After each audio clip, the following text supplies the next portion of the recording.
ආදරණීය සහෝදරියනි, අපි මීට ප්‍රථම පාඩම් පරිච්ඡේද වලින් ආරම්භ කළා මූල්‍ය කළමනාකරණය විෂය එකකට අදාළව වාස්තික ප්‍රශ්න පත්‍රය. එනම් ව්‍යාපාර දින 1 ප්‍රශ්න පත්‍රය සම්බන්ධයෙන් යොමු වුණු විභාග ප්‍රශ්න සාකච්ඡා කිරීම.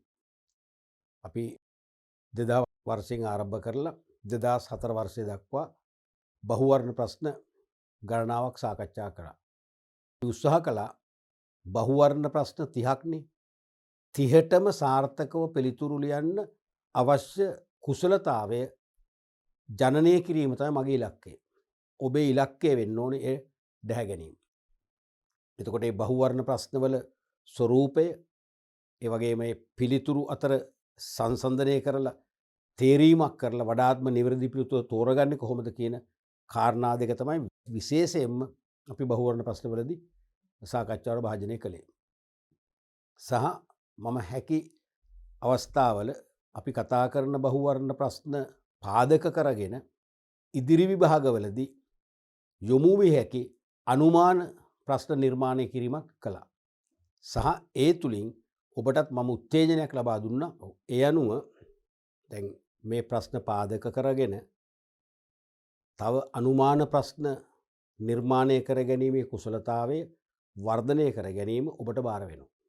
ඔබ ඒක කළ යුතුමයි. මොකද ඔබ පාඩම් කරනවා කියලා සාම්ප්‍රදායිකව නෝට්ස් අතර පාඩම් පරිශීලනය කිරීම මෙන් දහස් ගුණයක නොලෙජ් එකක් නැත්නම් දැනුමක් වර්ධනය කරගන්න පුළුවන්කම ලැබෙනවා මේ ආදර්ශ ප්‍රශ්න නිර්මාණය කිරීම මගින්. ඒකට අනිවාර්යයෙන්ම වැඩි බර තැබීමක් කරන්න. ඒක අනිවාර්යයෙන්ම කරන්න. මොකද ප්‍රතිඵල ඊටාම ඉහළයි. ඔබ නෝට්ස් පාඩම් කරලා හරි කටපාඩම් කරලා හරි දෙකක්නේ. පාඩම් කිරීම ටිකක් තාර්කිකයිනේ. පාඩම් කර හෝ කටපාඩම් කර හෝ ලබා ගන්න දරන උත්සාහයට වඩා අඩු උත්සාහයකින් ඔබට ඉතා ඉහළ ප්‍රතිඵල ලබා ගන්න පුළුවන් විෂය සංකල්ප හොඳින් ධාරණය වෙනවා මේ ප්‍රශ්න නිර්මාණය කිරීම මගින්. ඒක ඔබ අනිවාර්යයෙන්ම කළේ. පැහැදිලිනේ? රයිට්. අපි අද පාඩම් පරිච්ඡේදයේ මුලින්ම උත්සාහ කරනවා 2005 විභාග ප්‍රශ්න කීපයක් කතා කරන්න. 19 වෙනි ප්‍රශ්නේ අපි කතා කරන ව්‍යාපාර මූල්‍යයේ ප්‍රධාන අරමුණ වනුයි. මතකයිනේ? ව්‍යුහගත පේපර් එකෙත් ඔක නිතර ඇහුවා. ව්‍යාපාර මූල්‍ය නැත්නම් මූල්‍ය කළමනාකරණේ අරමුණු කීපයක් තියෙනයින් ප්‍රධානම අරමුණක් තියෙනවනේ. ප්‍රධාන අරමුණ වැඩිපුරම අහන්නේ වාස්තික පේපර් එකේ එක්ක බහුවර්ණ නැත්නම් හිස්තම් පුරන ප්‍රශ්න වලටයි. මතකද? අරමුදල් සම්පාදනය කර ගැනීම නෙවෙයි. මොකද්ද දැන් මේ උත්තර නොබල කියන්නකෝ. ප්‍රධාන අරමුණ ඉදි වෙන්න ඕනේ ව්‍යාපාරයේ අයිතිකරුවන්ට ව්‍යාපාරය හා සැබැඳි අගය උපරිම කර ගැනීම. නැත්නම් හිමිකරුවන්ට ව්‍යාපාරය හා සැබැඳි ධනය එක්ක ස්කන්ධය කියන්න පුළුවන් ඉක්විටි කියන එක. හිමිකරුවන්ට ව්‍යාපාරය හා සැබැඳි අගය නැත්නම් ධනය උපරිම කිරීම තමයි ප්‍රධානම අරමුණ වෙන්නේ. තේරුණාද? මතකයිනේ ඒක තේරුම. දැන් කිසියම් ව්‍යාපාරිකයෙක් දැන් ඕක කටපාඩම් කරන්න බෑ. හිමිකරුවන්ගේ ව්‍යාපාරය අසබැඳියාගේ උපරිම කිරීම කියන එක අවබෝධයෙන් තේරුම් අරගෙන නැත්නම් ඔබට ඕක කටපාඩමේ ලියවෙන්නේ නැහැ. දැන් උත්තරේ දැක්කම මතක් වෙයි. දැන් ව්‍යුහගත පේපර් එක කියන ලියන එක ලියවෙන්නේ නැහැ. ලියන්න අපට අවබෝධය තියෙනවා. දැන් ඔබ යම්කිසි අපි හිතමු මගතොටේ යන්නේන අතර යම්කිසි ඇක්සිඩන්ට් එකක් ඕ ඉන්සිඩන්ට් එකක් දකිනවා. ඇක්සිඩන්ට් එක කියන්නේ හදිසි අනතුරක්නේ. ඉන්සිඩන්ට් එක කියන්නේ සිදුවීමක්නේ. ඔබ ඕක දැක්කම දවස් ගාණක් ගියත් කවුරු හරි ඔය ගැන ඔබෙන් විමසිලිමත් වුණොත් ඔබට ඒක හොඳින් පැහැදිලි කරන්න බැරිද? පුළුවන්. ඇයි ඔබ දැක්ක නිසා. ඒ වගේ මම කියන්නේ මේ විශේෂ සංකල්පත් අපි මානසිකව දකින්න ඕන. විනිවිදව දකින්න ඕන. දැක්කොත් අපට පුළුවන් අපේ භාෂාවෙන් අපේ සාහිත්‍යමය හැකියාවෙන් හොඳ පිළිතුරක් ලියන්න. දැන් ඔබ සාහිත්‍ය අතින් ඉස්සරහින් ඉන්නවා. මොකද මම ඔබේ වයසේදී මට තිබිච්ච පහසුකම් වලට වඩා වැඩි පහසුකම් ඔබට තියෙනවා. අපි අපේ කාලේ අන්තර්ජාලයේ ලෝකෙම නැහැ. ජංගම දුරකථන නැහැ. සමාජ ජාල නැහැ. දැන් ඔබට හෑන්ඩ්ෆෝන් එක ගත්තම ඕනම දෙයක් රීඩ් කරන්න පුළුවන්. ලෝකේ ඕනම දෙයක් හොයාගන්න පුළුවන්. එන්සයික්ලෝපීඩියා ඕනනම් විශ්වකෝෂ ඕනනම් විශ්වකෝෂයත් රීඩ් කරන්න පුළුවන්. ඒ නිසා ඔබේ සාහිත්‍ය දැනුම අනිවාර්යයෙන් වැඩි වෙන්න ඕනේ. ඒක අපි පිළිගන්න ඕනේ. ඒ නිසා ඔබ වාසනාවන්තයි. ඒ නිසා ඒ වාසනාව ඔබේ අනාගත වාසනාව බවට පෙරලා ගන්න ඔබ අනිවාර්යයෙන්ම ඔබේ ලිවීමේ කුසලතාවේ වර්ධනය කරගන්නම ඕනේ. තේරුණාද? එhmenan යම්කිසි ව්‍යාපාරිකයෙක් රුපියල් මිලියන 100ක් ව්‍යාපාරයකට යොදවලා වසර 25ක් 30ක් 40ක් ගිහිල්ලා එයා ව්‍යාපාරයෙන් ඉවත් වෙනවා. නැත්නම් ව්‍යාපාරේ ඈවර කරනවා. එතකොට එයා කැමති වෙන්නේ එයා ආයෝජනය කළ මිලියන 100 විතරක් අරගෙන යන්නද ඊට වඩා වැඩි ප්‍රමාණයක් අරගෙන යන්නද? එතන තරකයක් නැහැනේ. එයා බලන්නේ ඒ ආයෝජනය කළ ධනයට වඩා වැඩි ධනයක් උපය ගන්න. ඒක තමයි මේ අයිතිකරුවන්ගේ ව්‍යාපාරය හා සබැඳි අගේ උපරිම කිරීම කියන්නේ ඒකයි. හදිස්සියේ ව්‍යාපාරයේ උපලබ්ධි කරොත් වත්කම් උපලබ්ධි කරලා ඈවර කරන තීරණය කරොත් වත්කම් උපලබ්ධියෙන් එයා යෙදූ නැත්නම් ආයෝජිත ධනයෙන් කීප ගුණයක ධනයක් එයාට ලැබෙන්න ඕනේ. එහෙනම් එවැනි තත්වයක් උදා කර දීම තමයි අයිතිකරුවන්ගේ ව්‍යාපාරය හා සබැඳි අගේ උපරිම කිරීම කියන්නේ. සෑම මූල්‍ය කළමනාකරුවෙක්ම සෑම මූල්‍ය කළමනාකරන තීරණයක්ම ගත යුත්තේ ඒ ව්‍යාපාරයේ අයිතිකරුවන් හා සබැඳි අගේ වැඩි වෙන ආකාරයට. හැම මූල්‍ය කළමනාකරුවෙකුටම වගකීමක් තියෙනවා වගවීමක් තියෙනවා නේ. responsibility and accountability. වගවීමක් හා වගකීමක් තියෙනවා. තමන්ගේ මූල්‍ය කළමනාකරන තීරණ මගින් හිමිකරුවන්ගේ ව්‍යාපාරය සම්බන්ධ අගේ වැඩි කරන එක තමයි ප්‍රධානම අරමුණ. තව අතිරේක අරමුණු දන්නවනේ. ලාභ උපරිම කිරීම, කොටසක ඉපයුම වර්ධනය කිරීම, මුදල් අවභාවිතය බැහැර කිරීම වැනි දේවල් ප්‍රධාන අරමුණ හෙවොත් ප්‍රධානම අරමුණ විතරයි. මේක යන්නේ ප්‍රධාන අරමුණ. එනම් අරමුදල් සම්පාදනය කර ගැනීම නෙවෙයි, යෝග්‍ය මාර්ගවල අරමුදල් ආයෝජනය කිරීම නෙවෙයි මේ මූල්‍ය කළමනාකරණයේ කාර්යයන්නේ ඔය දෙකම කාර්යයන්. ව්‍යාපාරය හා සැබැඳි අයිතිකරුවන්ගේ ස්කන්ධය වැඩි කිරීම තියෙන්නේ. ව්‍යාපාරය හා සැබැඳි අයිතිකරුවන්ගේ අගය නැත්තම් ස්කන්ධය නැත්තම් ධනය වැඩි කිරීම නැත්තම් උපරිම කිරීම. ඒක තමයි ප්‍රධානම උත්තරය 3. ආයතනයේ පිරිවැටුම වැඩි කර ගැනීම නොවේ, පිරිවැවම කිරීම නොවේ. එහෙනම් උත්තරේ 3. උත්තරේ 3. ඊළඟට මේ මැහුවොත් මේ ප්‍රශ්නේම අපි වෙනස් කරමු. ව්‍යාපාර මූල්‍යයේ ප්‍රධාන අරමුණ සාක්ෂාත් කර ගැනීමට දියත් කළ යුතු ප්‍රධානම උපාය මාර්ගය වන්නේ. අයිතිකරුවන්ගේ ව්‍යාපාරය සබැදියගේ උපරිම කිරීම කියන අරමුණ ළඟා කරගන්න, සාක්ෂාත් කරගන්න දියත් කළ යුතු ප්‍රධානම කාර්යය මොකක්ද? අරමුදල් සම්පාදනය කර ගැනීම, යෝග්‍ය මාර්ගවල අරමුදල් ආයෝජනය කිරීම, 3 ගන්න බෑ. ආයතනයේ පිරිවැටුම වැඩි කර ගැනීම, පිරිවැවම කිරීම. මේ 3ම හරිනේ. පිරිවැවම කරගන්න ඕන. පිරිවැවම කරගත්තොත් තමයි ලාභ වැඩි වෙන්නේ. ලාභ වැඩි වුණොත් තමයි සංචිත වැඩි කරන්න පුළුවන්. සංචිත වැඩි කරනවා කියන්නේ හිමිකරුවන්ගේ ව්‍යාපාරය සැබැදියාගේ වැඩි වෙනවා. සංචිතයි හිමිකරුවන්ටනේ. ඒක හරි. ආයතනයේ පිරිවැටුම වැඩි කර ගැනීම, විකුණුම් වැඩි කරගන්නත් ඕනේ. විකුණුම් වැඩි කරොත් තමයි ලාභ වැඩි වෙන්නේ. ලාභ වැඩි වුණොත් තමයි සංචිත වැඩි වෙන්නේ. වත්කම් වැඩි කරගන්න පුළුවන් වෙන්නේ. එහෙනම් හිමිකරුවන්ගේ ව්‍යාපාරය සැබැදියාගේ වැඩි වෙනවා. මේ දෙකත් හරි. දෙවෙනි එක යෝග්‍ය මාර්ගවල අරමුදල් ආයෝජනය කිරීම. ඒකත් හරිනේ. මේ 3ම හරි. එහෙනම් මේ තුනෙන් වඩා හරි මොකද්ද? මොකද මම අහපු ප්‍රශ්නේ ව්‍යාපාර මූල්‍යයේ ප්‍රධාන අරමුණ වන ව්‍යාපාරය සැබැදී අයිතිකරුවන්ගේ ස්කන්ධයේ උපරිම කිරීම සාක්ෂාත් කරගන්න දියත් කළ යුතු ප්‍රධානම කාර්යය. ප්‍රධානම කාර්යකොත් මේ 3ම හරි. දෙකත් හරි, 4ත් හරි, 5ත් හරි. වඩා හරි මොකද්ද? වඩා බර තබන්න පුළුවන් මොකටද? වඩා බර තබන්න පුළුවන් මොකටද? දෙවෙනි එකනේ. මොකද පිරිවැයවම කරගන්නත් ආයතනයේ විකුණුම් වැඩි කරගන්නත් සේරටම කලින් වෙන්න මොකද්ද? යෝග්‍ය මාර්ගවල. ඒ කියන්නේ වැඩිපුර විකුණුම් ආදායමක් ලබන්න පුළුවන්. වියදම අඩු කරගන්න පුළුවන් මාර්ගවල අපි අරමුදල් ආයෝජනය කරන්න ඕනේ. ඒතර මේ දෙවන උත්තරයේ තුල මේ 4 සහ 5 වෙනි උත්තරෙන් අදහස් කරන අර්ථත් already ඇතුළත් වෙලා තියෙනවා. ඒ නිසා ප්‍රබලම උත්තරේ වෙන්නේ වඩා බරතැබි පිළිතුර වෙන්නේ 2. තේරුණාද? යෝග්‍ය ආයෝජන මාර්ගවල අරමුදල් ආයෝජනය කිරීම තුලින් තමයි විකුණුම් වැඩි වෙන්නේ. එවැනි මාර්ගවල ආයෝජනය කරාම තමයි පිරිවැය අඩු වෙන්නේ. මේ යෝග්‍ය මාර්ගවල අරමුදල් ආයෝජනය කරනවා කියන්නේ පිරිවැය අඩු මාර්ග. අනවශ්‍ය විදම් නැති මාර්ග.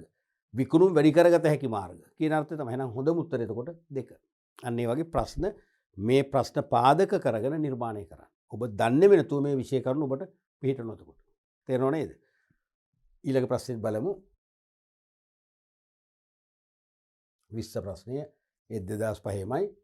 යෙදූ ප්‍රාග්ධනයට ලාභය ප්‍රතිශතයක් ලෙස දක්වන අනුපාතය හඳුන්වනුයේ. යෙදූ ප්‍රාග්ධනයට ලාභය ප්‍රතිශතයක් ලෙස දක්වන අනුපාතය හඳුන්වනුයේ.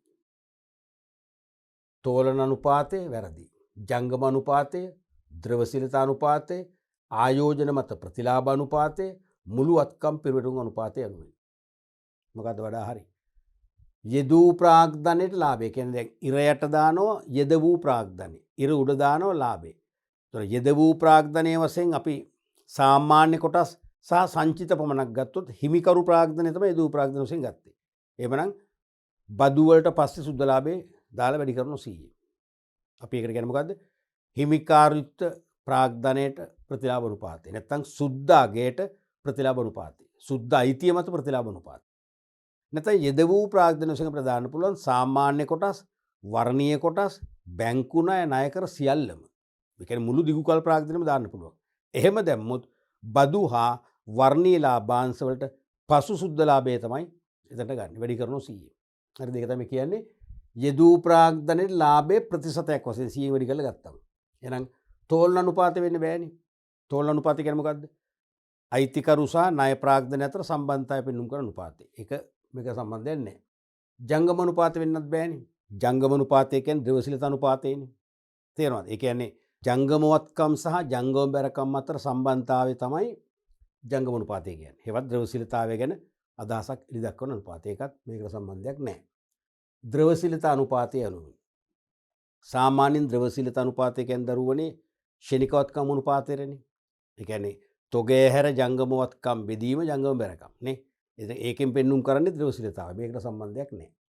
ආයෝජන මත ප්‍රතිලාභ අනුපාතය අන්න ගන්න පුළුවන්. ආයෝජන මත ප්‍රතිලාභ අනුපාතය.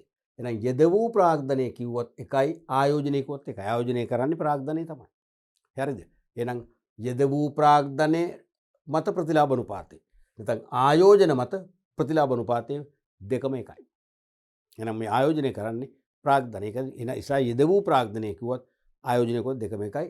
එහෙනම් ඉර යට ආයෝජන හේවත් යෙද වූ ප්‍රාග්ධනය, ඉර උඩ ලාභය වැඩි කිරීම 100. ඒක තමයි උත්තරේ. මේකත් ගන්න බෑනේ මුළු අත්කම් පෙරවැටුම අනුපාතය.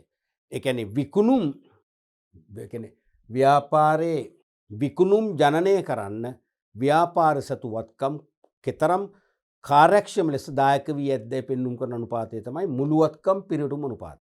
මතකයිනේ? මේ අනුපාතය ඉහළගයක් ගන්නවා හොඳයි. ඒ කියන්නේ ව්‍යාපාරයේ තියෙන වත්කම් මෙන් කීප ගුණයක විකුණුම් උපදවා ගන්න ඒ වත්කම් දායක වුණා කියලා පෙන්눔 කරන අනුපාතය. ඒකත් මේක වෙන පැහැදිලිම උත්තරේ 4.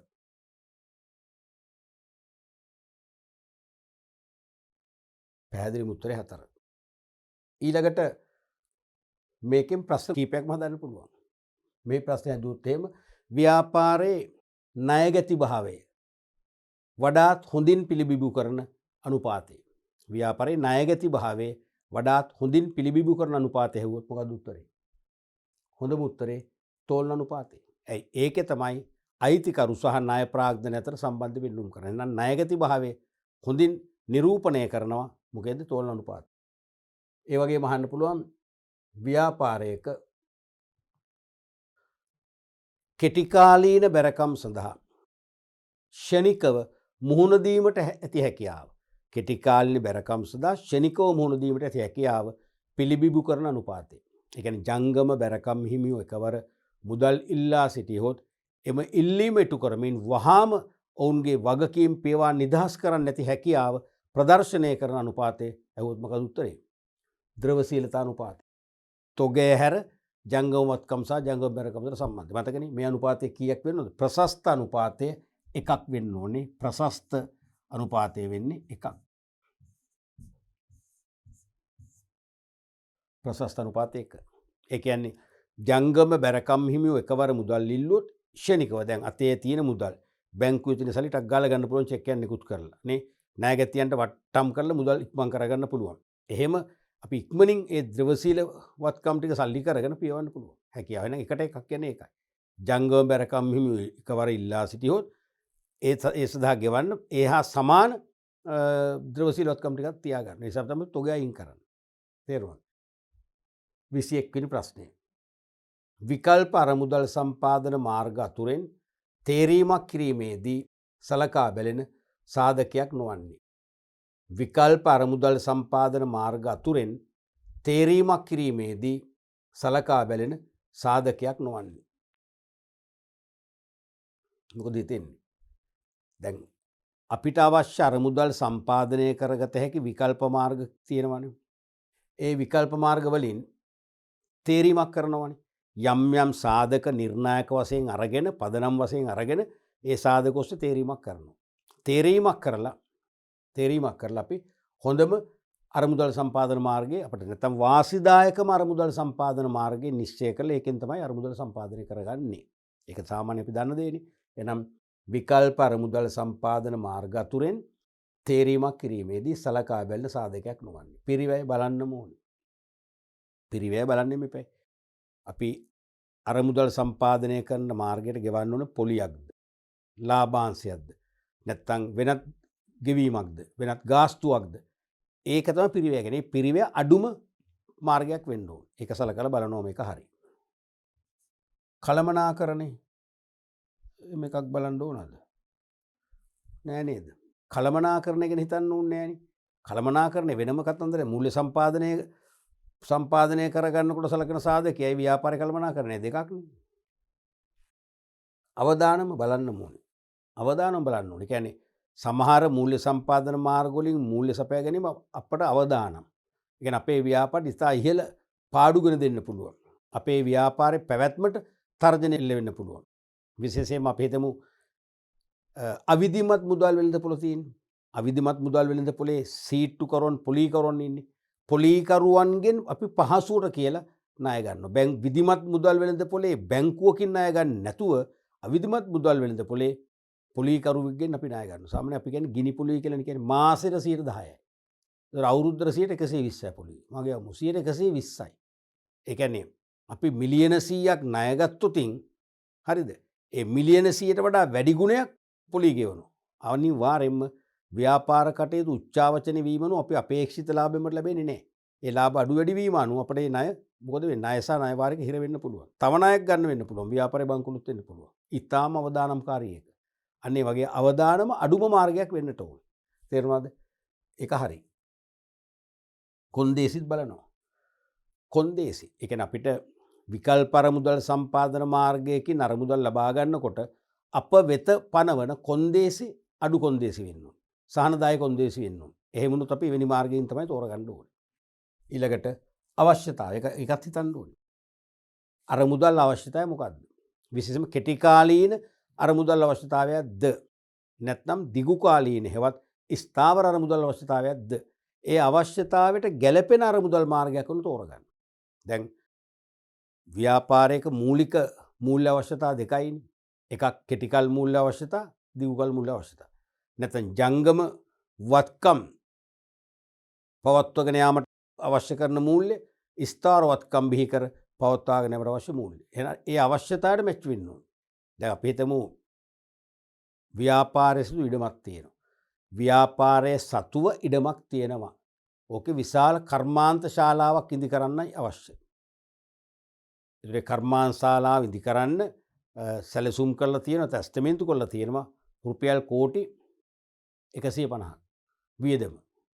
ගොඩනැගිල්ල තනන්න කම්මල් ගොඩනැගිල්ල හදන්න කෝටි 150ක ලොකු මුදලක් නේ. එතකොට ඔකර අපි බැංකු අයිරාවක් ගත්තොත් සාර්ථකද?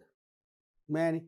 දැන් කියන බැංකු අයිරාව කෝටි 500ක් වුණොත් දෙන්නම් කියලා. ඉතින් අපි මේ වචනෙට බැංකු කළමනාකරුත් අපිත් අතර තියෙන මිත්‍ර සම්බන්ධතාවයට අපි මොකද කරන්නේ? කලබල වෙලා කෝටි 150ක් එහෙන් ගත්තොත් මොකද වෙන්නේ? කෝටි 150 අරගෙන මාස 3කින් අපි තුමු TOD එකක් එලගන්නේ ටෙම්පරරි ඕවර්ඩ්‍රාෆ්ට් එකක් මාස 3කින් කල් පිරවන්න ඕනේ. මාස 3ක් යනකොට බිල්ඩින් එකේ කෝටි 150ක දැවැන්ත කම්මල් ගොඩනැගිල්ලක මං හිතන්නේ ෆවුන්ඩේෂන් එකවත් අවසන් කරන්න පුළුවන් වෙයි කියලා. එතකොට අන්න ණය කල් පිරනවා. ගෙවන්න ඕනේ. කොහොමද ගෙවන්නේ? ගෙවන්න විදියක් නැහැ. ඒ අත්තිවාරම දාපු ඉඩමත් එක්කම විකුණන්නයි වෙන්නේ. ගැලපෙන්නේ නැහනේ. ඒ නිසා ඒ වගේ දිගුකල් මූල්‍ය අවශ්‍යතාවයක් සඳහා නම් අරමුදල් අවශ්‍ය වෙන්නේ දිගු කාලීන ණයක් හෝ නැත්නම් කොටස් නිකුතුවකටම යන්න වෙනවා. කෙටිකල් මූල්‍ය අවශ්‍යතාවයක් නම් බැංකු අයරක් වගේ ගියට කමක් නැහැ. ඒ නිසා ඒකත් සලකලා බලන්න. සලකලා බලන්නේ නැති සාධකය තමයි කලමනාකරණය අවශ්‍ය නැහැ. දෙක විකල්ප අරමුදල් සම්පාදන මාර්ග අතුරෙන් තේරීමක් කිරීමේදී සලකා බැලෙන සාධකයක් නොවන්නේ. මේ ප්‍රශ්න තුලින් තව තව ප්‍රශ්න අහන්න පුළුවන්. මේ ප්‍රශ්න වෙනත් මුහුණුවරයන්ගෙන් වෙනත් මානයන්ගෙන් ඉන්න පුළුවන් කියලා ඔබ දකින්න ඕන, මම නෙවෙයි දකින්න ඔබයි. ඔබයි විභාග ලියන්නේ, ඔබටයි විභාගයට ලිවීමේ හුරුව, ලිවීමේ පරිචය ඇති කරගන්න ඔබ තුලයි. ඒ නිසා ඔබම මේ නිර්මාණ කරන්න ඕන. උදාහරණයක් වශයෙන් විකල්ප අරමුදල් සම්පාදන මාර්ග අතුරෙන් තේරීමක් කිරීමේදී සලකා බැලිය යුතු ප්‍රධානම සාධකය ලෙස සැලකිය හැකියි කියලා මේ ප්‍රශ්නේ මම වෙනස් කරනවා.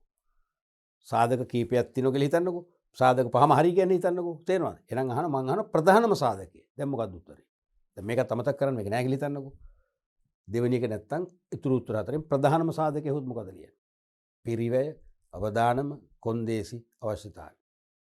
ප්‍රධානම සාධකයේ පිරිවැය. මොකද ඉහළ පොලියක්, ඉහළ ලාභාංශයක් ගෙවිය යුතු මාර්ගයන්ගෙන් අරමුදල් රැස් කරොත් ලාභ වසර කීපයක් අපි හිතමු අලාභ වෙන්නේ ඉතාම පහළ මාඩියට වැටෙනවා. රටවල් වල ආර්ථික අවපාත ඇති වුණාම එහෙමනේ වෙන්නේ. ඒ කියන්නේ කාටවත් බිස්නස් නැහැ කියලා. ඒ විදිහට තත්ත්වයක් ඇති වුණොත් එහෙම ඒත් අපිට මොකද වෙන්නේ? මේ ගෙවිය යුතු ණය වාරික පොලී මුදල් මේ පුංචි ලාභයෙන් හරි ගෙවාගෙන අපිට මේක දරන්න පුළුවන් වෙන්න ඕනේ. ඒ නිසා මූලිකවම බලපාන පිරිවැය. තේරෙනවද? රයිට්. අපි ඊළඟ ප්‍රශ්නේ බලමු. 22 වෙනි ප්‍රශ්නය. 2005 3:31 දිනට X ව්‍යාපාරයේ ශේෂපත්තින් උපුටාගත් දත්ත සමූහයක් පහත දැක්වේ. ශේෂපත්ති උපුටාගත් දත්ත. තොගය 8000යි, ණය ගැතියු 6000යි, බැංකු අයිරාව 3000යි, කලින් ලැබූ ආදායම රුපියල් 1000යි, ගෙවී යුතු බදු රුපියල් 2000යි, වෙළඳ ණය හිමි රුපියල් 3000යි. මෙම ව්‍යාපාරයේ කාරක ප්‍රාග්ධනය වනුයි. කාරක ප්‍රාග්ධනය. මතකනේ? කාරක ප්‍රාග්ධනය කිව්වම සාමාන්‍යයෙන් කාරක ප්‍රාග්ධනය අවස්ථා දෙකක් තියෙනවා. මතකයි නේද? එකක් දල කාරක ප්‍රාග්ධනය. දල කාරක ප්‍රාග්ධනය. අනිත් එක සුද්ධ කාරක ප්‍රාග්ධනය.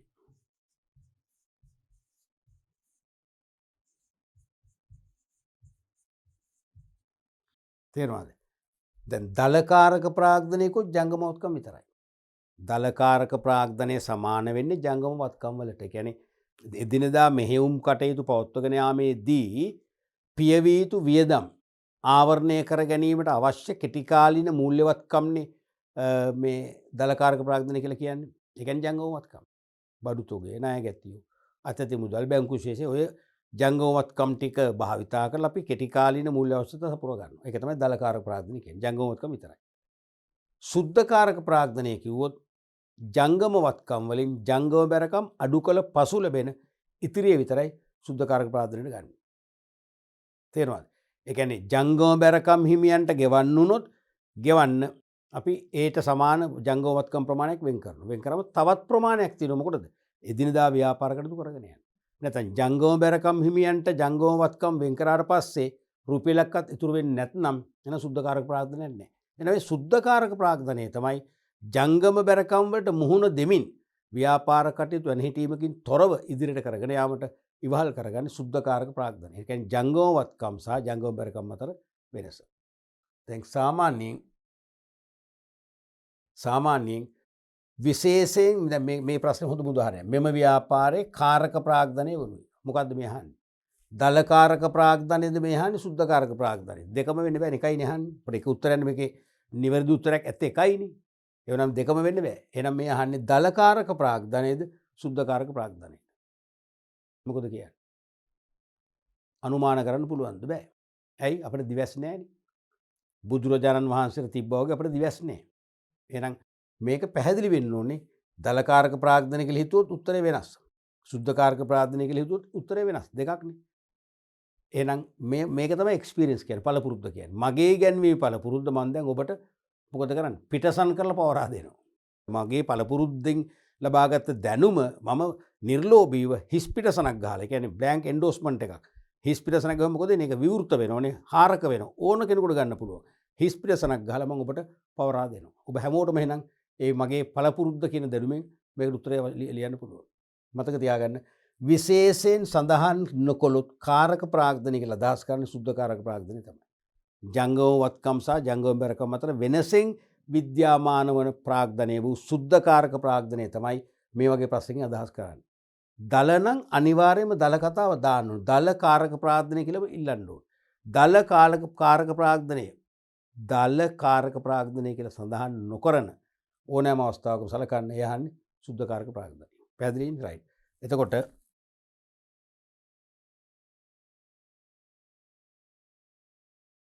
මේක කියනවා තොගය 8000යි. නෑගැතියෝ 6000යි. බැංකු වෛරාව එකම පැත්තෙන් දාමු. වෛරාව බැරකම්නේ 3000යි. කලින් ලැබූ ආදායම් කියන්නේ මොකක්ද? ඒක වගකීමක්ද වත්කමක්ද? වගකීමන්නේ. දැන් අපිට හිතමු අපි ගොඩනැගිල්ලක් කුලියට දීලා තියෙනවා. හරිද? අපිට මේ මාසේ කුලියට අමතරව ඊළඟ මාසෙත් කුලිය දෙනවා. කලින් ලැබූ කුලිය ආදායම. ඊළඟ මාසේ මුලදී කියනවා අපි හිතමු ඒගොල්ලෝ කියන ඊළඟ මාසේ අපි ගොඩනැගිල්ල බාර දෙන්න ඉන්නේ. හිටියොත් කුලිය දෙන්න නැත්නම් ප්‍රශ්නයක් නැහැ කියලා කියනවා. කියලා අපිට ඒ මාසෙත් කුලිය දෙනවා. කියලා ඉතින් අපි දැන් දැනුවත් වෙලා ඉන්නේ ඒගොල්ලෝ යන්න පුළුවන් කියලා. මේ මාසේ ඉන්නේ නැහැ අපි. මේ මාසේ යනවා. අපේ ගොඩනැගිල්ල අපි දැන් තනලා නිම කරලා ඉවරයි. කිව්වොත් මොකද වෙන්නේ? අර මාසයක් වැඩිපුර ගෙවු කුලිය අපහො ගෙවන්න ඕනේ. එහෙනම් වගකීමක් ඒකනේ. එහෙනම් කලින් ලැබුවා දැන් වගකීම් 1000යි. ගෙවිය යුතු බදු ඒත් ජංගම බැරකම් 2000යි. වෙළඳ ණය හිමි ඒත් ජංගම බැරකම් 3000යි. එතකොට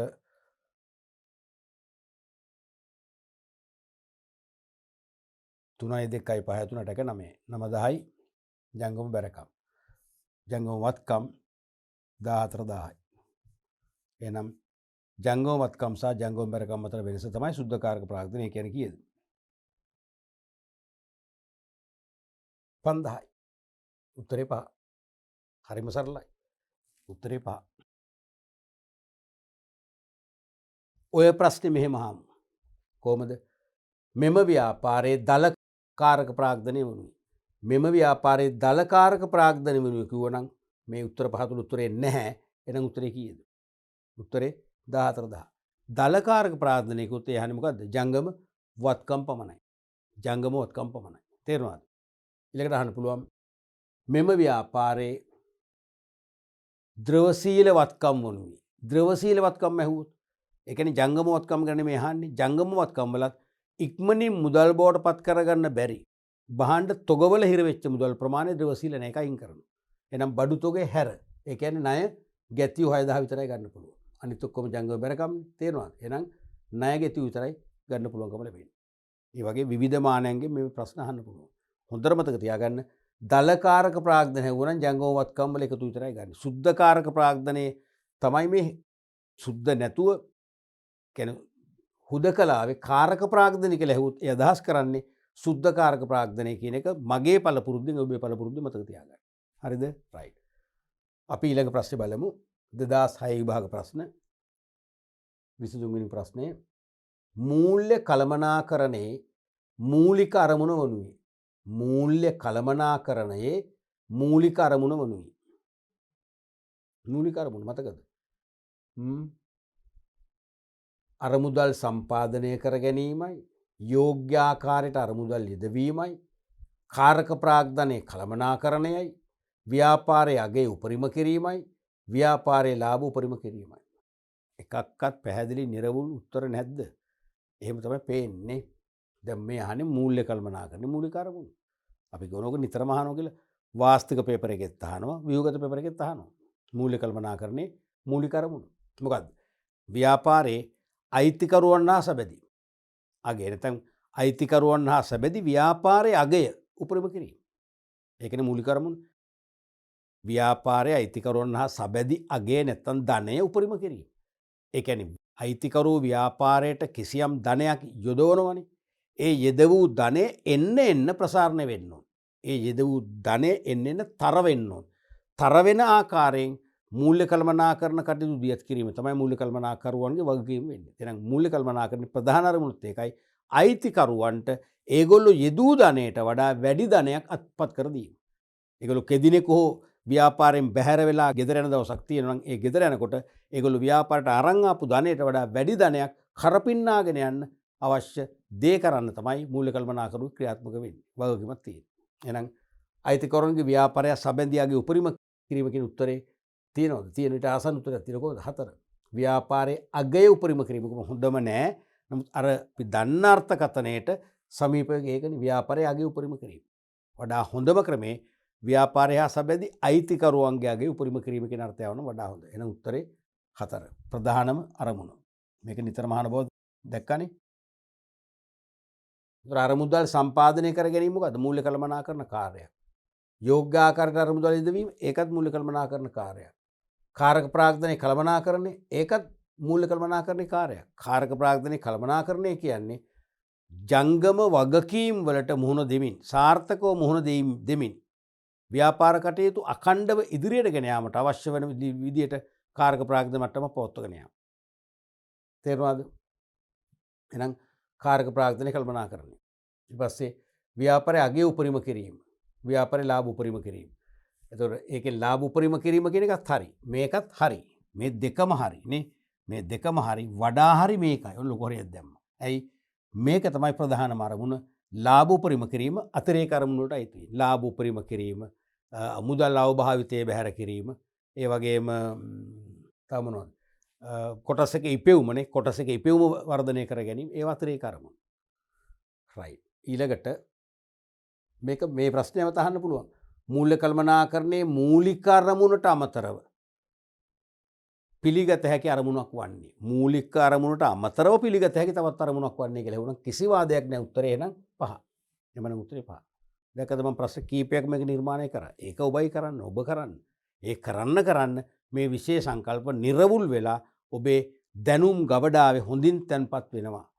විභාග ප්‍රශ්න පත්‍රයේ අරගෙන ප්‍රශ්න කියවන විට දැනුම් ගබඩාවේ දොර මොකද සට ගාලා හැරෙනවා. ඇරලා ඔබට අවශ්‍ය උත්තරේ එළියට දෙනවා. වරදින්නෙම නැහැ. රයිට්. ඊළඟ ප්‍රශ්නේ බලමු 24. ව්‍යාපාරයක දැනට පවත්නා කාරක ප්‍රාග්ධනය වෙනස් වීමට හේතුවක් නොවේ. ඔව්. දැන් කාරක ප්‍රාග්ධනය ස්ථාවර වෙන්නේ වෙනස් වෙනවනේ. දැනට පවත්නා කාරක ප්‍රාග්ධනය වෙනස් වීමට හේතුවක් නොවේ. ඒ කියන්නේ කාරක ප්‍රාග්ධනය වෙනස් වීමට බලපෑමක් නොවන එකයි අහන්නේ. අත්පිට මුදලට බහඬ විකිණීම. මොකද වෙන්නේ? කාරක ප්‍රාග්ධනය වෙනස් වෙනවද? වෙනස් වෙනවා. ඇයි? මුදල් ශේෂය වැඩි වෙනවා. ජංගමවත්කම වැඩි වෙනවා. කාරක ප්‍රාග්ධනය ඉහළ යනවා. නැත්නම් සුද්ධ කාරක ප්‍රාග්ධනය වැඩි වෙනවා. ඊළඟට ණයට බහඬ විකිණීම. මොකද වෙන්නේ? ණයට බහඬ වික්කම ණය ගැතිය වැඩි වෙනවා. අත්පිට වික්කම මුදල් වැඩි වෙනවා. ණයට වික්කම ණය ගැතිය වැඩි වෙනවා. ඒ ජංගමවත්කම. එහෙනම් කාරක ප්‍රාග්ධනය ඉහළ යනවා. එහෙනම් ඒකත් හරි. ඒ කියන්නේ වෙනස් වීමට හේතුවක් නොවේ නේ වෙනස් වෙන්න හේතුවක් වෙන්නේ වෙයි. එතකොට දැන් අත්පිට වික්කම මුදල් ශේෂය වැඩි වෙනවා. ඒ ජංගමවත්කම වැඩි වෙනවා. ජංගමවත්කම වැඩි වෙනවා කියන්නේ කාරක ප්‍රාග්ධනය වැඩි වෙනවා. ණයට වික්කම ණය ගැතිය වැඩි වෙනවා. මුදල් වැඩි වෙන්නේ නැහැ. ණය ගැතිය කියන්නේ ජංගමවත්කම. එහෙනම් ඒක වැඩි වෙනවා කියන්නේ ඒත් කාරක ප්‍රාග්ධනය වැඩි වෙනවා. එහෙනම් කාරක ප්‍රාග්ධනය වෙනස් වීමට හේතුවක් නොවන එක නෙමෙයි අහන්නේ. එහෙනම් මේවා හේතු වෙන ඒවා. එහෙනම් මේවා හේතු වෙන ඒවා. උත්තර වශයෙන් ගන්න බෑ මේ හරි දාන ඒවා. කොටස් විලඳ පොලේ ව්‍යාපාරයේ කොටස් වල මිල ඉහළ යාම. ඒක මොකද කියන්නේ? කොටස් විලඳ පොලේ කොටස් වල මිල ඉහළ ගියාම කාරක ප්‍රාග්ධනයට ඒක ඍජුව බලපානවද? වක්‍රව බලපාන්න පුළුවන්. ඍජුව බලපානවද? ඍජුව බලපෑමක් නැහැනේ. ඍජු බලපෑමක් නැහැ. එහෙනම් ඒක විය හැකි බොහෝ විට උත්තරේ. ස්ථාවර වත්කමක් අත්පිට මුදලට ගැනීම. ස්ථාවර වත්කමක් ගන්නව අත්පිට මුදලට. ඒතර ජංගම වත්කමට බලපෑමක් නැහැ නේ ඒකනේ. ස්ථාවර වත්කම වැඩි වෙන එක වෙන්නේ නැහැ. ඒක ස්ථාවර වත්කම් ජංගම වත්කම් දෙකටම බලපානවා. ඇයි? ස්ථාවර වත්කම් ඉහළ යනවා. ජංගම වත්කම් අඩු වෙනවා. ඇයි? ව්‍යාපාරේ පිට මුදලට ගත්තේ සල්ලි වලින් ගත්තේ. මුදල් ශේෂය අඩු වෙනවා. ජංගම වත්කම් අඩු වෙනවා. එහෙනම් කාරක ප්‍රාග්ධනය අඩු වෙන්න බලපෑමක් වෙනවා. එහෙනම් ඒකත් හරි එකක්. ඊළඟට කොටස් හිමියන්ට ලාභාංශ ගෙවීම. කොටස් හිමියන්ට ලාභාංශ ගෙවුවම මොනවද අඩු වෙන්නේ? ව්‍යාපාරේ මුදල් අඩු වෙනවා. ජංගමවත්කම් අඩු වෙනවා. කාරක ප්‍රාධන අඩු වෙන බලපාන වෙන ඒකත් හේතුවක් නෙවෙයි. මේ දෙක ජංගමවත්කම් වැඩි කරන්න බලපානවා. මේ දෙක ජංගම බැරකම් නෑ. මේ දෙකයි මේ තුනමනේ 1 2 4 තුනම ජංගමවත්කම් අඩු කරන්න හේතු වෙනවා. ඒ වගේම කොටස් වීමේ ලාභය ඒකෙත් වෙන්නේ ඒක හතරමනේ. හතරෙම ජංගමවත්කම අඩු වෙන බලපෑමක් වෙනවා. මේ පස්වෙනි එකේදී හතරවෙනි එකේදී දෙකේදීම මුදල්වත්කම අඩු වෙනවා. දැන් මේ 4යි 5යි බලන්නකෝ. කොටස් හිමියන්ට ලාභාංශ ගෙවීම. ස්ථාවරවත්කමක් අත්පිට මුදලට ගැනීම. දෙකේදී මොකද වෙන්නේ? මුදල්වත්කම අඩු වෙනවා.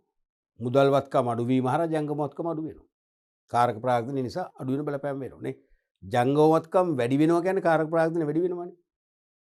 ජංගමවත්කම් අඩු වෙනවා කියන්නේ කාරක ප්‍රාග්ධන අඩු වෙනවා. ඒකම ජංගම බැරකම් වැඩි වෙනවා කියන්නේ කාරක ප්‍රාග්ධන අඩු වෙනවා. එහෙමනේ වෙන්නේ. එතකොට ණයට බහඬ විකිණීමේදී වෙන්නේ මොකද්ද? ණය ගැතිවත්කම වැඩි වෙනවා ජංගමවත්කම වැඩි වෙනවා. අත්පිට මුදලට බහඬ විකිණීමේදී මුදල්වත්කම වැඩි වෙලා ජංගමවත්කම වැඩි වෙනවා. පැහැදිලිනේ? එහෙනම් පැහැදිලිම උත්තරේ 3. කොටස් වෙළඳ පොලේ ව්‍යාපාරයේ කොටස් වල මිල ඉහළ යාම. ඒක මේ කාරක ප්‍රාග්ධන වෙනස් වෙන්න බලපෑමක් වෙන්නේ නැහැ ඍජුව අමතක කරන්න එපා ඍජුව. ඒ කියන්නේ වක්‍රව බලපෑමක් වෙන්න පුළුවන්. මේ ප්‍රශ්නේ ඒ විදිහට වෙනස් වෙන්න පුළුවන් ඊළඟ විභාගෙදී. තේරෙනවද? හේතුව දැන් කොටස් වෙළඳ පොලේ ව්‍යාපාරයේ කොටස් මිල ඉහළ යනකොට ඒ සමාගමේ ව්‍යාපාරය වැටෙන්නේ මහගු සතුන් ලෙසනේ. මතකනේ මහගු සතුන් සංකල්පය. මහගු සතුන් මොකද ඒ කියන්නේ? බ්ලූ චිප් කම්පැනි එකක් විදිහටනේ. බ්ලූ චිප් සමාගමක් විදිහට. ඒක වැටෙන්නේ බ්ලූ චිප් සමාගමක් විදිහට. තේරුණාද? එතකොට බ්ලූ චිප් සමාගමක් විදිහට. එතකොට දැන් එහෙම බ්ලූ චිප් සමාගම් වුණාම ගොඩක් අය ගනුදෙනු කරන්න කැමති වෙනවා ඒ බ්ලූ චිප් සමාගම් සභාව. අපි වුණත් ඊටාම ආකර්ශනීය ඉහළ කොටස් බිලක් තියෙන ලාභදායීත්වය ඉහළ දැවැන්ත සමාගම් එක්ක ගනුදෙනු කරන්න කැමතියිනේ. තේරෙනවද? එහෙනම් ඒ කොටස් වෙළඳ පොලේ මිල ඉහළ ගියාම කෙටි කාලින ණය සපයන්න ඕන කෙනෙක් කැමති. අන්න එහෙනම් වෙළඳ ණය බ්ලේසින් රැස් වෙනවා. ණය හිමිව වැඩි වෙනවා. ණය හිමිව වැඩි වෙනවා කියන්නේ මොකද්ද? ජංගම වගකීම් වැඩි වෙනවා. කාරක ප්‍රාග්ධන අනිවාර්යයෙන්ම වෙනස් වෙන බලපෑමක් වෙනවා. ඊළඟට ගොඩක් අය බහඬ අපේ මිලදී ගන්නවා. විශේෂයෙන්ම ණයට ගන්න එනවා. ණය ගැතුව වැඩි වෙනවා. අත්පිට ගන්නවා. මුදල් වැඩි වෙනවා. තේරෙනවද? මොකද කොටස් මිල ඉහළ ගියාම ඒක ආකර්ශනීය සමාගමක්. නැත්තම් බ්ලූ චිප් සමාගමක් වෙනවා. එතකොට මොකද වෙන්නේ? අනිවාර්යෙන් ගනුදෙනු ප්‍රමාණය වැඩි වෙනවා. තේරෙනවද? ණය සැපයුම් කරු කෙටි කාලින ණය සැපයුම් කරු අපිට ණය සපයනවා. ණයට මිලදී ගන්න විශාල පිරිසක් ඉදිරිපත් වෙනවා. එහෙනම් ණයට විකුණුම් වැඩි වෙනවා. එහෙනම් ණය ගැතුව වැඩි වෙනවා. ජංගමවත්කම වෙනස් වෙනවා. එහෙනම් මේකත් වක්‍රව බලපාන පුළුවන් කියන එක මතක් කරන්න එපා මේක. තේරුණාද? රයිට්. ඒකම අහන්න පුළුවන් ප්‍රශ්නයක් වශයෙන් දීලා. ව්‍යාපාරයක දැනට පවත්නා කාරක ප්‍රාග්ධනය වෙනස් වීමට වක්‍රව බලපෑමක් කරන පිළිතුර කියලා ඇහුවොත් උත්තරේ මේකයි. උත්තරේ මේකයි. තේරුණාද? කාරක ප්‍රාග්ධනය වෙනස් වෙන්න ඍජුව බලපෑමක් කරන මේ හතරම. වක්‍රව බලපෑමක් ඇහුවොත් එහෙනම් උත්තරේ අනිවාර්යයෙන්ම 3. රයිට්. ඊළඟ ප්‍රශ්නේ බලමු. මේක තුන්වෙනි උත්තරය. පහත දැක්වෙන්නේ මූල්‍ය සම්පාදන මාර්ග කිහිපයකි. පහත දැක්වෙන්නේ මූල්‍ය සම්පාදන මාර්ග කිහිපයකි. අයන්න බැංකු අයිරාව, අයන්න රඳවාගත් ලාභ, අයන්න කල්බදු, යන්න වාණිජ පත්‍රිකා, යන්න සාමාන්‍ය කොටස් නිකුතු. මේ අතුරින් ඍජු මූල්‍ය සම්පාදන මාර්ග ලෙස සැලකෙන්නේ. මේ අතුරින් ඍජු මූල්‍ය සම්පාදන මාර්ග ලෙස සැලකෙන්නේ. දැන් මම මීට පෙර පරිච්ඡේදයකදී හෝ ඊට පෙර පරිච්ඡේදයකදී කිව්වා. නැත්නම් පරිච්ඡේද කීපෙදිම කියවුණා. ඒ මම කියපු දේ දැන් සත්‍යයි කියලා ඔබට දැනෙන්න ඕනේ. ඒ මම කියපු දේ මගේ නෙවෙයි ඔබේ කරගන්න. ඔබයි මේක දැක්කේ කියලා ඔබේ මත හදාගන්න. සීමාමයි හදාගන්න. තේරෙනවද? විශේෂිත තැන් ඔබ ඉස්මතු කරගන්න. එහෙම ඔබම කරගත්තම ඔබට මේ විෂය පිළිහෙනවා. දැන් මම එහෙම මේවා විශ්ලේෂණය කරගත්ත නිසා මම අද උගන්වන්නේ. ඔබටත් මං කියන්නේ විශ්ලේෂණය කරන්න පුළුවන්. උගන්වන්නම නෙවෙයි මුතු. උගන්වන්න අපෙන් පස්සේ ඔබ තමයි මේ ගුරු වෘත්තිය බාර ගන්න ඕනේ. තේරෙනවද? ඔබ පිහිතන පතන විදියට ඔබට හිතන්න පතන්න ලේසි. අපිට වඩා පහසුයි. තේරුණාද? ඒ නිසා දැන් මේකේ මොකද මම මේ කියන්නේ ගියේ මොකද්ද? මම කිව්වා මූල්‍ය කළමනාකරණ පාඩම් මේකක පරිච්ඡේද 9 තුල වැඩිපුර පේපර් එකේ බර තබන එකකයක් තමයි මූල්‍ය සම්පාදන මාර්ග. ඒක දැන් මේකෙනුත් ඔප්පු වෙන්නේ නැද්ද? ඔප්පු වුණා. මීට ඉස්සෙල්ලත් අපි අභ්‍යාසයක් කතා කර මතකයි නේද? මීට ඉස්සෙල්ලා පාඩම් පරිච්ඡේදයක් කතා කරා. මූල්‍ය සම්පාදන මාර්ග සාමාන්‍ය නිතර එනවා. එහෙනම් ඒ විභාගෙදී අපේ නිතර ප්‍රශ්න බර තබන පාඩම් පරිච්ඡේද මොනවද? ඒ පරිච්ඡේද වල විශේෂ සංකල්ප මොනවද? මූල්‍ය කළමනාකරණේ ප්‍රධාන අරමුණු කියන එක හරිම ජනප්‍රිය ප්‍රශ්නයක් අපේ පේපර් එකේ. ඒ වගේ තමයි මූල්‍ය සම්පාදන මාර්ග සම්බන්ධයෙන් අහන ප්‍රශ්න. මේකත් ඒ වගේ එකක්. මේ අතුරෙන් ඍජු මූල්‍ය සම්පාදන මාර්ග. ඍජු මූල්‍ය කියන්නේ මොකද්ද? මූල්‍ය අතරමැදිකරණයකින් තොරව අරමුදල් රැස් කිරීම. නැත්නම් බැංකු ආයතන මගින් රැස් කරගත්තොත් වක්‍ර බැංකු ආයතන සම්බන්ධ කරගන්න නැතුව ව්‍යාපාරයේම රැස් කරගත්තොත් ඍජු. තේරුණානේ? මූල්‍ය ආයතනයක් සම්බන්ධ කරගෙන අරමුදල් රැස් කරගත්තොත් තමයි වක්‍ර වෙන්නේ. මූල්‍ය ආයතනයක් සම්බන්ධ කර නොගෙන අදාළ ව්‍යාපාර විසීම රැස් කරගත්තොත් ඒක ඍජු. එහෙමනම් මාර්ගය අයන්න බැංකු අයිරාව. මොකද කියන්නේ ඍජුද නෑ වක්‍ර. බැංකුවෙන් ලබන්නේ. බැංකුවෙන් ගතන වක්‍ර. රඳවාගත් ලාභ අන්න ඍජු. රඳවාගත් ලාභ වලට බැංකු සම්බන්ධයක් නෑ. ව්‍යාපාරයේම මෙහෙයුම් කටයුතු කරලා ලාභ උපද්දව ගත්ත ඒ ලාභයෙන් කොටසක් රඳව ගත්තා. එන එක එක් අතකින් එක අභ්‍යන්තර එක් අතකින් ඍජු. හරිනේ. එක් අතකින් අභ්‍යන්තර එක් අතකින් ඍජු. කල්බදු. කල්බදු කියන්නේ මූල්‍ය ආයතනයක්නේ. එහෙනම් ඒකත් වක්‍ර. වාංජිපත්තිකා. වාංජිපත්තිකා. ඒ සාමාන්‍යයෙන් ඒකත් මොකද වෙන්නේ? ඍජු තමයිනේ. වාංජිපත්තිකාත් ඍජුද වක්‍රද? ඍජුනේ. කෙලින්ම සමාගමක් විසින් නිකුත් කරලා මහජනයාගෙන් කෙටි කලන ලබා ගන්නවා. එන එකත් ඍජු නේ. ඒ වගේම සාමාන්‍ය කොටස් නිකුතු. මොකද කියන්නේ? සාමාන්‍ය කොටස් නිකුතු. ඒකත් ඍජු. ඇයි? බැංකුව සම්බන්ධ නැහැනේ. ඒකත් ඍජු. තේරුණාද? එහෙනම් මේවා අතුරින් ඍජු මූල්‍ය සම්පාදන මාර්ග ලෙස සැලකෙන්නේ කිව්වොත් අපට උත්තර කීපයක් පේනවා. වාංජිපත්තිකාත් හරි, සාමාන්‍ය කොටස් නිකුතුවත් හරි, ඒ වගේම රඳවාගත් ලාභත් හරි. නමුත් මොකද්ද වඩා හොඳම උත්තරේ? තප්පර 5ක් දෙන්න කල්පනා කරන්න. අහන්නේ මූල්‍ය සම්පාදන මාර්ග කීපය අතුරින් ඍජු මූල්‍ය සම්පාදන මාර්ග. ඍජු මූල්‍ය සම්පාදනය කියන්නේ මූල්‍ය අතරමැදිකරණයකින් තොරව. එනම් මූල්‍ය ආයතනයක් සම්බන්ධ කරගන්න නැතුව රැස් කර ගැනීම. දැන් බැංකු අයිරාව කල්බදු දෙකම පැහැදිලි මූල්‍ය ආයතන. සම්බන්ධ වෙලා අපිට ලබා දෙන්නේ. එන මේ දෙක අයින් කරාම වාංජිපත්තිකා සාමාන්‍ය කොටස් නිකුතුව රඳවා ගන්න. ඔය තුනම මූල්‍ය ආයතන සම්බන්ධයක් නෑ. තුනම හරි. නමුත් ගැටලුව උත්තර දෙක අපේක්ෂා කරන්නේ.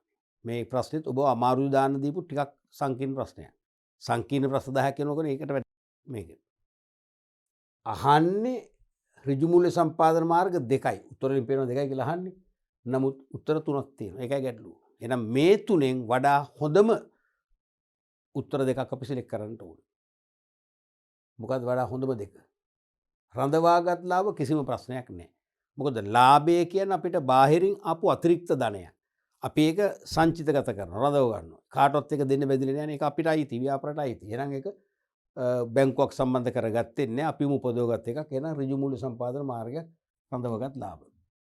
ඊළඟට සාමාන්‍ය කොටස් නිකුතුවත් හරිනේ. කෙලින්ම සමාගම සංස්ථා ප්‍රකාශයක් මගින් ඇරවුම් කරලා ඕනනම් පුවත්පත් දැන්වීම මගින් ප්‍රසිද්ධ කරලා මේ ඇප්ලිකේෂන් කෝල් කරලා ප්‍රාග්ධනය විභජනය කරනවා. එහෙනම් කෙලින්ම සමාගම විසින්ම කරන්නේ. බැංකුව සම්බන්ධයක් නැහැ. එහෙනම් ඒකත් ඍජු. අනික වාණිජ පත්‍රිකා. මේකත් ඍජු තමයි. මොකද වාණිජ පත්‍රිකා කියන්නේ කෙටිකාලීනව පිළිගත් නැත්නම් නම්දරු නැත්නම් කීර්තිමත් ආයතන මහජනයාගෙන් කෙටිකාලීනව ණය රැස් කිරීමෙන් නිකුත් කරන මූල්‍ය උපකරණය. වාණිජ පත්‍රිකා. ඒකත් කෙලින්ම ව්‍යාපාරයේ විසින්ම නිකුත් කරලා කෙටිකල් ණය රැස් කරනවා. ඒකත් ඍජු තමයි. නමුත් දැන් ඒක අපිට ගන්න බෑ මේ මෙතනට. ඇයි ගන්න බැරි? ගන්න බැරි වාණිජ පත්‍රිකා ගොඩක් වෙලාවට නිකුත් කරනකොට පිළිගත් බාහිර මූල්‍ය ආයතන සහතික කරනවා. ඒක සහතික කරනවා කියන්නේ සර්ටිෆයි කරනවා කියන්නේ අප වෙනවා. දැන් වාණිජ පත්‍රිකාව කල්පිරුනම් පස්සේ ව්‍යාපාරේ බුන්නත් වෙලා හරි නැතුව හරි ඒ කල්පිරුණු අයට සල්ලි ආපසු නොගෙවන්න මාන බැලුවොත් ඒක ලොකු ප්‍රශ්නයක් වෙනවානේ. සල්ලි නොගෙවන්න. තේරුණාද? ඒ නිසා වාණිජ පත්‍රිකා නිකුත් කරන විට පිළිගත් මූල්‍ය ආයතනයක ඒක සාතික කරනවා. ඒකේ තේරුම වාණ්ජ පත්‍රිකා මගින් රැස් කරන කෙටි කල් අරමුදල්. හරිද? ඒ රැස් කරගත්ත ආයතනයේ බංකොලොත් තුනත් කල්පිරුණම් පස්සේ අනිවාර්යයෙන්ම ව්‍යාපාරේ බංකොලොත් ව්‍යාපාරේ ගෙවන්න අපහසුත් නම් අප විසින් ඒ වෙනුවෙන් වාණ්ජ පත්‍රිකාවට පියවනවා කියලා අපවීමක් ලිඛිතව වෙනවා. අන්න එතන මූල්‍ය ආයතන සම්බන්ධතාවයක් ඇති විය හැකිද? මම කියන හැම වාණ්ජ පත්‍රිකාවටම මේක කරන්නේ සමහර සමාගම් කීර්තිමත් භාවයෙන් අඩු සමාගම් වලට ඒ වගේ බැංකුවක සහයෝගය ගන්න වෙනවා. නැත්තම් වාණ්ජ පත්‍රිකාව විකිණෙන්නේ නැහැ. එහෙනම් බැංකුවක සහයෝගයක් ගන්න පුළුවන් නිසා ඇතැම් විට එහෙනම් අපි ඒක 100ක් පියෝ ඍජු මූල්‍ය මාර්ගයක් කියලා පිළිගන්න බෑ. අපි ඒ නිසා ඒක අයින් කරනවා. දැක්කද ඒක අයින් කරන ක්‍රමය? දැන් ඒක අයින් කරන ක්‍රමේ දැක්කේ නැත්නම් සමහර අය ලියයි යන්න ඒකත් හරිනේ. මේ දෙකත් හරිනේ. එහෙම නැත්නම් ලියයි ආයන්න යන්න තියෙනවද? ඔව් මේ තියෙන්නේ. ඒකත් තියෙනවා. ආයන්න යන්න තියෙනවා. මේකේ තේරෙන මේක හරිම ඩේන්ජරස් ප්‍රශ්නයක් පොඩි වුණාට. මේවෙන් තමයි ඔයගොල්ලෝ වරද්ද ගන්න. මේක විකල්ප උත්තර කීපයක් තියෙනවා. ආයන්න යන්න ඒකත් හරි. එහෙම නැත්නම් යන්න ඒකත් හරි. මේකත් හරි. අයන්න ඊයන මේකත් උත්තර තුනක් තියෙනවා. අයන්න ගන්න බෑනේ. නිසා මේ උත්තර තුනටම නේ මේ උත්තර තුනටම ආයන්න යන්න. මේ උත්තර තුනටම ආයන්න යන්න. ආයන්න ඊයන්න. මේක යන්න මේ උත්තර තුනටම හරි. මේ උත්තර තුනටම සිසුන් කණ්ඩායම් වශයෙන් බෙදලා යන්න පුළුවන් බලුවකට. මේ තුනම පිළිගත් මේ වර්ග තුනම පිළිගත් කණ්ඩායම් තුනක් හිටුව මොකද වෙන්නේ? එක කණ්ඩායම හරි කණ්ඩායම් දෙකම වැරදි. ඒ කණ්ඩායම් දෙකේ සමාජිකව වෙන්න එපා කියලා මම මේ කියන්නේ. හරිම බාහිරදూరు ප්‍රශ්නයක් මේක බාහිරදూరు වුණා උත්තර විසඳ ගන්න. එතන තුනම හරිනේ. එහෙනම් වාණ්ජ පත්‍රිකා අපි අයින් කරන විදිහටයි ඇතැම් වාණ්ජ පත්‍රිකා කල්පිරුණම් පස්සේ ඒ අරමුදල් රැස් කළ ආයතනය බංකොලොත් වෙලා තියෙනවා. ඒගොල්ලෝ ඇය වෙන්නේ නැහැ. එහෙම වුණොත් එහෙම ඒ වාණ්ජ පත්‍රිකාවල ආයෝජනය කරපු අයට මුදල් ගෙවීමට බාහිර මූල්‍ය ආයතනයක් ගිවිසාරගෙන තියෙනවා. ඒක සහතික කරලා තියෙනවා. එහෙනම් ඒකෙන් ආරක්ෂාවකුත් තියෙන නිසා අන්න වාණ්ජ පත්‍රිකා දැන් බැංකුව සම්බන්ධයිනේ බය නැතුව අපි මිල දී ගන්නවා මූල්‍ය සම්පාදනය වෙනවා. එහෙනම් බැංකුවක් සම්බන්ධ වෙච්ච නිසා ඒක වක්‍රයි. එහෙනම් අපි ගන්න මොකද්ද? ආයන්නයි ඊයන්නයි පමණ. ඒ කියන්නේ උත්තරේ 4. ඒක ටිකක් හිතලා ඕන කරන්න පරිස්සමෙන්. කාලය ඕනේ. විනාඩියෙන් කරන්න බෑ. විනාඩියෙන් කළ පැය එකමාරි ලිව්ව කියලා ආඩම්බර වෙන්න බෑ. මේක විනාඩි 5ක් 6ක් හරි ගත කරන්න වෙනවා. පැහැදිලිනේ? ඔය ප්‍රශ්නේම අහන්න පුළුවන් මේ විදියට. පහත දැක්වෙන්නේ මූල්‍ය සම්පාදන මාර්ග කීපයකින්. මේ වයින් වක්‍ර මූල්‍ය සම්පාදන මාර්ගවල සැලකෙන්නේ. වක්‍ර මූල්‍ය සම්පාදන මාර්ග උනන් තියෙන පැහැදිලිවම දෙකයිනේ. බැංකුව අයිරාවයි කල්බදු. ඒ කියන්නේ මූල්‍ය ආයතනයක් සම්බන්ධ කරගනිමින් අරමුදල් රැස් කරගත්තොත් තමයි වක්‍ර මූල්‍ය සම්පාදනයක් කියලා කියන්නේ. එහෙනම් අයන්න ගන්න පුළුවන් බැංකුව අයිරාව, අයන්න ගන්න පුළුවන් කල්බදු. එහෙම උත්තර දැන් මේක දීලා නැහැ. එහෙනම් අපිට අලුතෙන් උත්තරයක් එනවා. අයන්න සහ අයන්න. එහෙම ඇහුවොත්. මම ක්‍රම කීපයකට මේ ප්‍රශ්නේ අපි විවිධ ආකාරයෙන් යොමු විය හැකි බව ප්‍රතිනිර්මාණය තුලින් පැහැදිලි කරා. පැහැදිලිද? ඊළඟට 26 වෙනි ප්‍රශ්නය ව්‍යාපාරයක දලකාරක ප්‍රාග්ධනය වනුයි. ව්‍යාපාරයක දලකාරක ප්‍රාග්ධනය වනුයි. මතකද? ජංගම වත්කම් වලින් ජංගම වගකීම් අඩු කරන් පස්සේ මොකද ලැබෙන්නේ? මේ සුද්ධකාරක ප්‍රාග්ධනය. මතකයි නම කලින් කියලා දුන්නෝක සුද්ධකාරක ප්‍රාග්ධනය. සුද්ධකාරක ප්‍රාග්ධනය. ගැටලුවකදී සුද්ධ නැතුව කාරක ප්‍රාග්ධනය කරොත් ඒත් හරි. හරිනේ? සුද්ධකාරක ප්‍රාග්ධනය එක්ක කාරක ප්‍රාග්ධනය. එතකොට ස්ථාරවත්කම් ජංගම වගකීම් අඩු කරාම හරියන්නේ නැහැ නේ. අනිත් එක මොකද්ද? ජංගම වත්කම් පේනවා. ජංගම වත්කම්. දලකාරක ප්‍රාග්ධනය කියන්නේ ජංගම බැරකම් ඉවත් කරන්න පෙර ජංගම වත්කම් ප්‍රමාණය. එනම් පස්වෙනි උත්තරේ. හරිනේ? මේක තමයි දලකාරක ප්‍රාග්ධනය. දලකාරක ප්‍රාග්ධනය. අරක සුද්ධකාරක ප්‍රාග්ධනය. එනම් මේක ඇහුවේ මේක නේ. මේක ප්‍රශ්නේ අහන්න පුළුවන්. ව්‍යාපාරික සුද්ධකාරක ප්‍රාග්ධනය නෙවෙයි. ජංගම වත්කම් වලින් ජංගම වගකීම් අඩු කරන් පස්සේ උත්තරේ. තේරුණාද? ඊළඟට ඔව් මේ වගේ අහන්න පුළුවන් ව්‍යාපාරයක ද්‍රවශීලතාවයට වඩා සමීපතම ප්‍රාග්ධන ව්‍යුහය වනුයි. ව්‍යාපාරික ද්‍රවශීලතාවයට ගොඩක්ම සමීපතම හෙව්වොත් මොකද්ද? ඒත් උත්තරේ ජංගම වත්කම්. ජංගම වත්කම් වලින් ද්‍රවශීලතාව වැඩි තොග හැරෙන්නේ. තේරුණාද? රයිට්. එහෙනම් උත්තරේ මේකේ 5. පැහැදිලිනේ? ඊළඟ ප්‍රශ්නේ බලමු. ව්‍යාපාරයකට අරමුදල් සම්පාදන මාර්ගයක් තෝරා ගැනීමේදී සැලකිල්ලට ගනු ලබන ප්‍රධාන කරුණකි. දැක්කද? මූල්‍ය සම්පාදන මාර්ග නැවත නැවතත් මතක් කරන විභාගේ අනිවාර්ය ප්‍රශ්නයක් කියලා තීරණය කරන්න. අනිවාර්ය ප්‍රශ්නයක් කියලා උල්ල ගන්න. ඒක අපි දැනගන්නම ඕනේ. ව්‍යාපාරයකට අරමුදල් සම්පාදන මාර්ගයක් තෝරා ගැනීමේදී සැලකිල්ලට ගනු ලබන ප්‍රධාන කරුණකි. මොකද කියන්නේ? දැන් විකල්ප මූල්‍ය සම්පාදන මාර්ග තියෙනවනේ. මූල්‍ය සම්පාදන අරමුදල් සම්පාදන ඔක්කොම එකයි. ප්‍රශ්නයක් නැහැ. ඒක තේරුණාද? සාධක කීපයක් සලකලායි ගන්න. පළවෙනි එක තමයි කාරක ප්‍රාග්ධනය.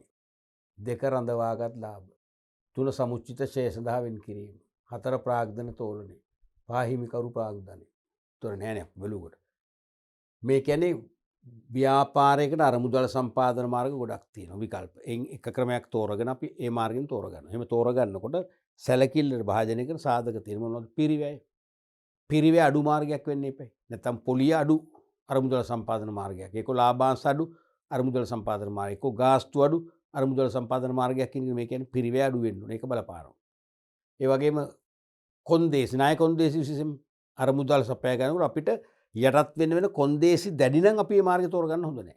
ලිහිල් කොන්දේසි නම් අපි මේ මාර්ගය තෝරගන්න. ඒ වගේ සාධක ගත්තොත් මොනවද මූල්‍ය සම්පාදන මාර්ගයක් තෝරගන්නකොට සැලකිල්ල ගන්න ලබන ප්‍රධාන කරුණක් කියලා කියන්නේ. කාරක ප්‍රාග්ධනද නෑ. කාරක ප්‍රාග්ධන ගැන අපි විතරක් බලන්න ඕනේ නෑනේ. මූල්‍ය සපයා ගන්න. රඳවාගත් ලාභ කොහෙත්ම අවශ්‍ය නෑ. රඳවාගත් ලාභ වෙනයි මේක වෙනයි සංකල්ප දෙකක්. සමුචිත ශේෂ දහවින් කිරීමත් අවශ්‍ය නෑ. ඒකත් අභ්‍යන්තර අරමුදල සම්පාදන මාර්ගයක් මේකට අවශ්‍ය නෑ. අහන්නේ අලුතෙන් මූල්‍ය අරමුදල් වැඩි කරගන්න ඒ අරමුදල සපයාගත හැකි මාර්ගයක් තෝරගන්නකොට සලකන සාධක. එතකොට ප්‍රාග්ධන තෝලනය අන්න එක හිතන්න වෙනවා. ප්‍රාග්ධන තෝලනය හිතන්න වෙන්නේ. ප්‍රාග්ධන තෝලනය කියන්නේ මුළු ප්‍රාග්ධනය අයිතිකරු සහ ණය ප්‍රාග්ධනය අතර බෙදී ගොස් ඇති ආකාරය. මුළු ප්‍රාග්ධනය අයිතිකරු හා ණය ප්‍රාග්ධනය අතර බෙදී ගොස් ඇති ආකාරය. නැත්නම් අයිතිකරු සහ ණය ප්‍රාග්ධනය අතර සම්බන්ධතාවය. හරිද? ඒක හිතන්න ඕනේ. මොකද හේතුව දැනටමත් තියෙන්නේ අධිතෝලනයක් නම්. දැනටමත් තියෙන්නේ අධිතෝලනයක් නම්. ඒ කියන්නේ මොකද්ද? අයිතිකරු ප්‍රාග්ධනයට වඩා ණය ප්‍රාග්ධනය වැඩියෙන් තියෙනවා. හරිද? ලාභත් එතරම්ම සැලකිලි මට්ටමින් වර්ධනය වෙලා නැහැ. ලාභ සාමාන්‍ය මට්ටමේ තියෙන්නේ. එවනම් එවැනි තත්වයකදී වඩා හොඳ මොකද්ද? වඩා හොඳ මොකද්ද? අධිතෝලනද අවතෝලනයද? ඒ කියන්නේ දැන් තියෙන්නේ අධිතෝලනයක් වුණේ. වඩා හොඳ සාමාන්‍ය කොටස් නිකුතුයෙන් අමතර මුදල් රැස් කිරීමද නැත්නම් ණය මගින් රැස් කිරීමද? වඩා හොඳ සාමාන්‍ය කොටස්. ඒ හේතුව දැන් ලාභත් අඩු මට්ටමක තියෙන. තේරෙනවද? එහෙනම් තවත් ණය වැඩි කරගත්තොත් අඩු ලාභ වලින් ණය පොලියක් ගෙවන්න මෙපේ. එහෙනම් ලාභයක් අපිට රැඳෙන්නේම නැහැ. නමුත් සාමාන්‍ය කොටස් නිකුත් කරාම ලාභ අඩු නම් ලාභාංශ නොගෙව ඉන්න පුළුවන්. ලාභාංශ ඉතාම චූටි ලාභාංශයක් ගෙවන්න පුළුවන්. එහෙනම් අපිට ලාභ රඳව ගන්න පුළුවන්. තේරෙනවද? ඒක අවස්ථානුකූලයි. ඒක ගැන හිතන්න ඕනේ. ප්‍රාග්ධන තෝලන අනුපාතයනු තියෙන්නේ අධිතෝලනයක් නම්. ඒ කියන්නේ ණය වැඩි. ලාභ එන්නෙන්නම වර්ධනය වෙන ප්‍රවණතාවක් නම් දැන් වසර ගණනක ඉඳන් තියෙන්නේ. එහෙනම් බය නැතුව අපිට කියන්න පුළුවන් ණයම නිකුත් කරන ණය වැඩි කරගත්තට කමක් නැහැ. ණය නිකුත් කරාට කමක් නැහැ. මොකද හේතුව ඒ ණය වලට මුහුණ දීම හැකියාව තියෙනවා. ඒත් එකම. ලාභ අඩු නම් අනිවාර්යයෙන්ම අවතෝලනට යන්න ඕනේ. අවතෝලනයක් ගැන හිතන්න ඕනේ. ඒ කියන්නේ සාමාන්‍ය කොටස් ප්‍රාග්ධන වැඩි කරගන්න. ඇයි ලාභ අඩු නිසා ලාභාංශ නොගෙව ඉන්න පුළුවන් නිසා. ඔන්න වගේ ගත්තොත් පැහැදිලි උත්තරේ 4. හිමිකරු ප්‍රාග්ධනයත් අයිතිනේ නේ. රයිට් උදේන උත්තරේ 4. ඊළඟට 2007 විභාග ප්‍රශ්න. මූල්‍ය වෙළඳපොළ. මුදල් වෙළඳපොළින් යුක්තය. ඔව් හරි ඉතින් මුදල් වෙළඳපොළින් යුක්තයි. ප්‍රාග්ධන වෙළඳපොළින් යුක්තය. ඒකත් හරි. ප්‍රාථමික වෙළඳපොළින් යුක්තය. ඒකත් හරි. ද්විතීයික වෙළඳපොළින් යුක්තය. ඒකත් හරි. ඉහත සීලුම වෙළඳපොළ වලින් යුක්තය. ඒකත් හරි. බලන්නකො කාලයකට පස්සේනේ. උත්තර පහම හරි. උත්තර පහම හරි. එහෙනම් මූල්‍ය වෙළඳපොලේ ප්‍රභේද දෙකයිනේ. මොනවද? මුදල් වෙළඳපොළ, ප්‍රාග්ධන වෙළඳපොළ. මුදල් වෙළඳපොළ කියන්නේ මොනවද? කෙටිකල් මූල්‍ය අවශ්‍යතා සම්පාදනය කරන වෙළඳපොළ. ප්‍රාග්ධන වෙළඳපොළ කියන්නේ මොකද්ද? දිගුකල් මූල්‍ය අවශ්‍යතා සම්පාදනය කරන වෙළඳපොළ. එහෙනම් මුදල් වෙළඳපොළත් අයිති. මේ දෙකේ එකතුව තමයි. මේ දෙකේ එකතුව තමයි මේ. ප්‍රාථමික වෙළඳපොළ හරිද? හරි. මොකද මූල්‍ය වෙළඳ පොලේ තියෙනවා ප්‍රාථමික හා ද්විතීයික කියලා උපවෙළඳ පොළ දෙකක්. ඒකෙන් මහ බැංකුව සලකන්නේ අදාළ මූල්‍ය වෙළඳ පොළ වශයෙන් දෙවෙනි එක විතරයි. ප්‍රාථමික නෙවෙයි. මේක හේතුත් කිව්වා. තිරපාඩි මතකනේ. එහෙමනම් දැන් ප්‍රාථමික වෙළඳ පොළක් කියන්නේ මොකද්ද? ප්‍රථම වතාවට සුරකුම්පත් නැත්නම් කොටස් ණය කර භාණ්ඩාගාර බෙදුම් කර මිලදී ගන්නට ඇතිවන වෙළඳ පොළ තත්ත්වය. ද්විතීයික කියන්නේ ඒව මහජනතාව අත විකිණීමේදී. හරිනේ. එහෙනම් ඒ දෙකත් හරි. මූල්‍ය වෙළඳ පොලේ ප්‍රයිමරි මාකට් සෙකන්ඩරි මාකට් කියලා තියෙනවා. එහෙනම් මොකද උත්තරේ? ඊට සියලුම වෙළඳ පොළවල් යුක්ත කියන උත්තරේ තමයි සිලෙක්ට් කරන්න වෙන්නේ. නම් මේක තමයි හොඳම උත්තරේ. අපි මේ ඩබල් කරන හරිය ලකුණු. ඕක තමයි හොඳම උත්තරේ. ඒ කියන්නේ උත්තරේ 5. අපි ඊළඟ ප්‍රශ්නෙත් බලමු. දැන් මේම දීලා අහන්න පුළුවන් මූල්‍ය වෙළඳ පොළට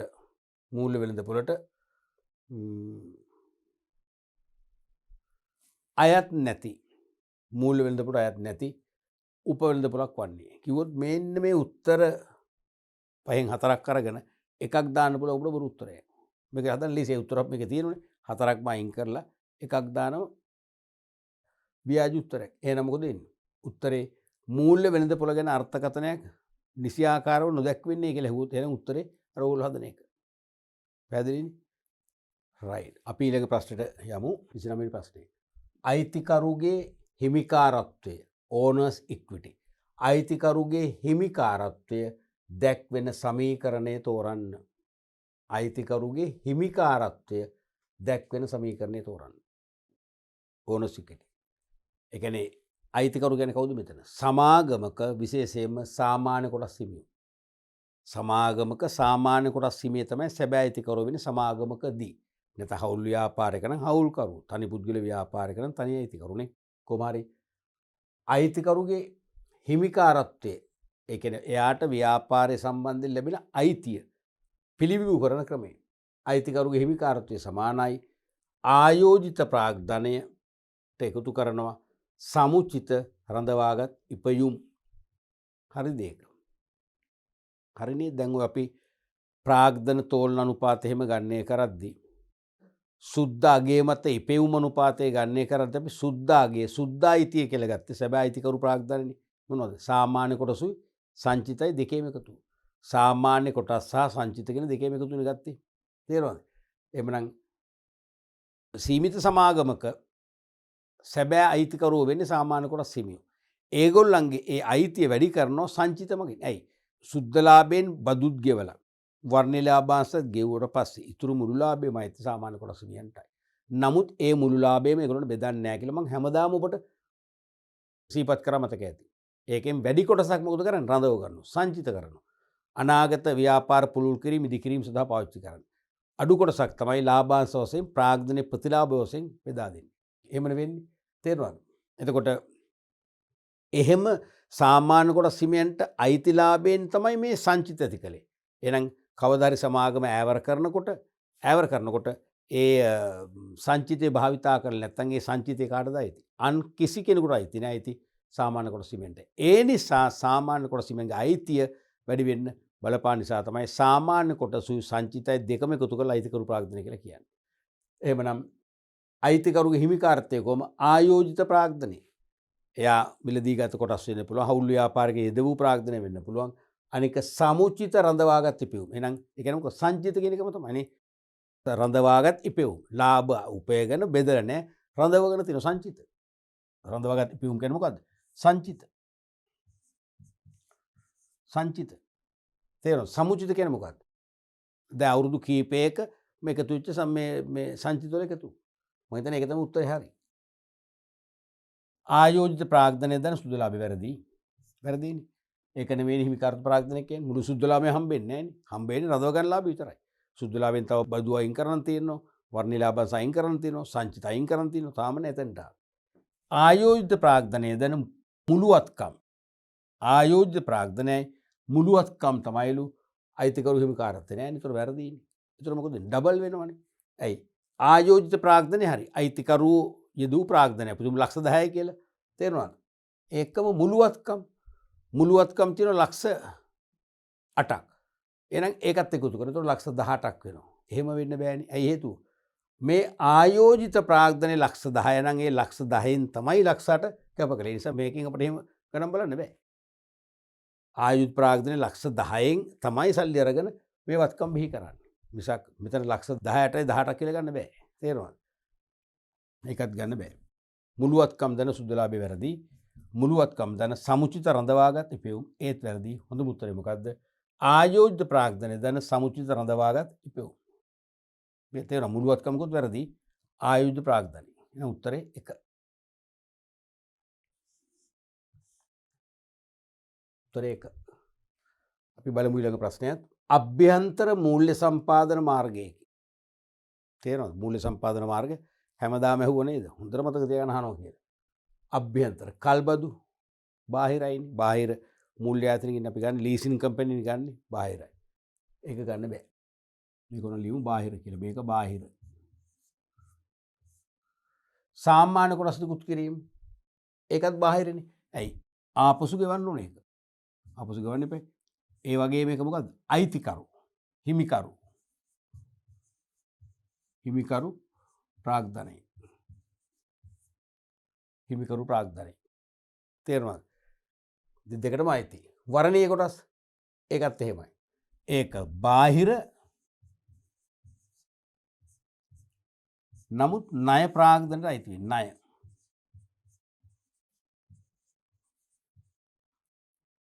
තේරුණාද? වර්ණීය කොටස් නිකුත් කිරීමත් බාහිරයි. කවදා හරි අපසු ගෙවන්න ඕනේ. හැබැයි ඒක වැටෙන්නේ නිශ්චිත ලාභාංශයක් අපේක්ෂිත නිසා කොහටද? ණය ප්‍රාග්ධනයටයි. අරකත් බාහිරයි අපසු ගෙවන්න ඕනේ.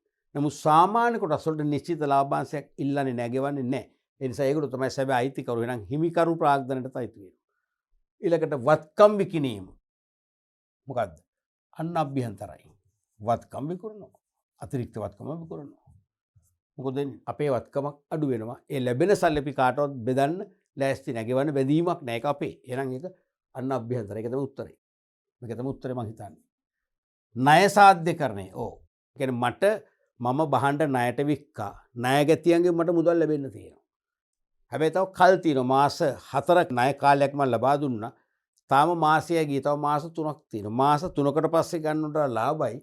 මම මේ ණය ප්‍රමාණය මට ලැබී යුතු ණය ප්‍රමාණය ඔබෙන් ලැබී යුතු ණය ප්‍රමාණය මම පිටසම් කරලා පවරා දෙනවා කාටද? සාධ්‍ය ආයතනයකට. සාධ්‍ය ආයතනයෙන් මං කිසියම් වට්ටමකට කොමිස් මුදලකට යටත්ව මං ඔයාලගෙන් ලබන්න මුදල් ප්‍රමාණය මම ලබා ගන්නවා. මගේ ණය ගැති ඔයාලා නම් ඔයාලා තමයි මට මේ ගෙවන්න ඕනේ. නමුත් ඔයාලගේ ගෙවීම ප්‍රමාද නිසා තව මාස ගාණක් තියෙන නිසා මං සාධ්‍ය ආයතනයකට ඔබෙන් ණය එකතු කර ගැනීම අයිතිය බලය පැවරුවා. පවරලම සාධ්‍ය ආයතනයෙන් ගත්තා. මං දැන් නිදහස්. තේරෙනවද? ඒක තමයි ණය සාධ්‍යකරණය කියන්නේ. ඒතකොට ඒකත් මොකද්ද? ඒකත් බාහිරයි. ඒකත් මෙහෙම ඒක දෙපැත්තටම තරක කරන්න පුළුවන්. අභ්‍යන්තර කියලා ගන්නත් පුළුවන්, බාහිර කියලා ගන්නත් පුළුවන්. දෙකම හරි. හේතුව ණය සාධ්‍යකරණදී අපි ණයට වික්කා. අපට ලැබී යුතු සල්ලි නෙමෙයි. ලැබී යුතු සල්ලි නම් බාහිර සම්පාර්ශ්ව සම්බන්ධ නැහැ. මම ණයට වික්ක මිලියන 5ක බඩු ඔබට. ඔබ ණයට ගත්තා. ඔබ දින 70කට පස්සේ මට මුදල් ගෙව්වා. බොල් නැති කරේ නැහැ. නමුත් ඔබ මුල්ම කාලේ මට ගෙව්වේ නැහනේ. මුල්ම කාලේ මට ගෙව්වේ නැහනේ. ඒ නිසා අනිවාර්යයෙන්ම මම තීරණය කරනවා මට ලැබී යුතු ණය අය කර ගැනීම අයිතිය සාධ්‍ය ආයතනයකට පවරලා සාධ්‍ය ආයතනෙම එකවර මුදල් ලබාගෙන ඔබෙත් මගෙත් ණය ගැති නැහිමි සම්බන්ධය සමාප්ත කරගන්නවා. එහෙනම් ඒකත් එක් අතකින් අභ්‍යන්තර එක් අතකින් බාහිරයි. මොකද අපි ව්‍යාපාරය තුලින් මේක ජනනය කිරීමකුත් වෙනවා. හැබැයි බාහිරින් මේ මුදල් බාහිරින් ඉන්න කෙනෙක් අපට ලබා දෙනවා කියන එකත් මේකෙන් විද්‍යාමාන වෙනවා. පැහැදිලිද? එහෙනම් උත්තරේ මොකද්ද? පැහැදිලිවම 4. පැහැදිලිවම 4. පැහැදිලිවම 4. ඊළඟට අහන්න පුළුවන් ওই ප්‍රශ්නෙම අභ්‍යන්තර මෙන්ම බාහිර මූල්‍ය සම්පාදන මාර්ගයක් ලෙස සැලකිය හැක්කේ. අභ්‍යන්තර මෙන්ම බාහිර මූල්‍ය සම්පාදන මාර්ගයක් ලෙස සැලකිය හැකි කිසිදු වාදයක් නැහැ. දෙකටමයි තියෙන්නේ. මොකද උත්තරේ? ණය සාධ්‍යකරණය. ඊළඟට අහන්න පුළුවන් බාහිර මෙන්ම හිමිකාරත්ව ප්‍රාග්ධනයට අයත් වන පිළිතුර ඇහුවනම් බාහිර මෙන්ම හිමිකාරත්ව අනිවාර්යයෙන්ම සාමාන්‍ය කොටස් නිකුතු.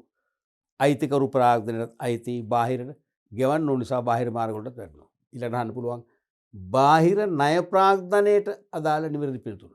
බාහිර ණය ප්‍රාග්ධනයට. එහෙනම් පැහැදිලිවම වර්ණීය කොටස් නිකුත් කිරීමයි වර්ණීය කොටස් වලට ආපසු ගෙවන්න ඕන බාහිරයි. තේරුණාද? ඒ වගේම ඒක අනිවාර්යෙන් ණයක් වශයෙන් සලකන්නේ නිශ්චිත පොලියක් වගේ ලාභාංශයක් ගෙවන නිසා. එහෙනම් උත්තරේ මේකයි. මේ ප්‍රශ්නේ කීපයක් මොන්න කිව්වා. රයිට්. අපි ඊළඟ ප්‍රශ්නේ බලමු. වක්‍ර මූල්‍ය සම්පාදන මාර්ගයේ වක්‍ර අරක අභ්‍යන්තර ඒ අවුරුදු මහල් තියෙන වක්‍ර මූල්‍ය සම්පාදන මාර්ගයේ මොකද්ද? බැංකු අයිරාවද? ඔව්. ව්‍යාපාරයේ කෙලින්ම අරමුදල සපය ගත්තොත් ඍජුනේ. බැංකුවක් කරහා ගත්තොත් වක්‍රනේ. එහෙනම් වක්‍ර මූල්‍ය සම්පාදනය කියන්නේ බැංකු අයිරාව තමයි. ඒක හරියටම හරි. සාමාන්‍ය කොටස් නිකුත් වැරදි. වක්‍ර නෙවෙයි ඍජුනේ. කෙලින්ම සමාගම කොටස් නිකුත් කළ ප්‍රාධාන්‍ය රැස් කරනවා. වර්ණීය කොටසුත් ඒත් එහෙමයි. සමාගම නිකුත් කළා රැස් කළා. ණයකර නිකුත් ඒත් එහෙමයි. සමාගම නිකුත් කළා රැස් කළා වෙනවා. රඳවාගත් ඉපෙවුම්. රඳවාගත් ඉපෙවුම් කියන්නේ ව්‍යාපාර ලාභ උපේල කොටසක් හිමිකරුවන් අතර බෙදා දීලා තව වැඩි කොටසක් අනාගත සංවර්ධන කටයුතු තුළ ව්‍යාපාර රඳවාගත් ඉපෙවුම්. එන එක ඒ කියන්නේ සංචිත. ඒක මොකද්ද? වක්‍රද ඍජුද? ඍජුයි. ඇයි ඒකට බැංකුව සම්බන්ධ කරන්නේ නැහැ. එහෙනම් මේක ඍජුයි. මේක ඍජුයි. මේකත් ඍජුයි. මේකත් ඍජුයි. මේකත් ඍජුයි. මේ හතරෙදිම බැංකු ආයතනයක් සම්බන්ධ කරගන්න නැතුව මූල්‍ය සපය ගන්න පුළුවන්. එහෙනම් සාමාන්‍ය කොටස්, වර්ණීය කොටස්, ණය කර රඳවගත් තිබු. එහෙනම් කෙලින්ම මේව මොනවද? බැංකුව සම්බන්ධ කරගත නැහැ. කියන්නේ ඍජු මූල්‍ය සම්පාදන මාර්ගය වෙනවා. තේරුණානේ? එහෙමනම් උත්තරේ මොකද්ද? බැංකු අයිරාව සාමාන්‍ය කොටස් නිකුත් පැහැදිලිවම වක්‍ර මූල්‍ය ඍජු, වර්ණීය කොටස් ඍජු, ණය කර ඍජු, රඳවගත් තිබු ඍජු. එතකොට මොකද උත්තරේ? උත්තරේ මොකද්ද? සාමාන්‍ය කොටස් නිකුත්ද? වක්‍ර මූල්‍ය සම්පාදන මාර්ගයක් කියන්නේ පැහැදිලිවම මොකද්ද? සාමාන්‍ය කොටස්ද නෑ. බැංකු අයිරාව. මේ හරි දාලා තියෙනවා බැංකු අයිරාව. බැංකුවක් සම්බන්ධ කරගෙන අපේ මූල්‍ය අවශ්‍යතා සපුරාගෙනද අපි කියනවා වක්‍ර කියලා. එහෙනම් අනිවාර්යෙන් බැංකු අයිරාව විතරයි මෙතන වක්‍ර වලට තියෙන්නේ. උත්තරේ 1.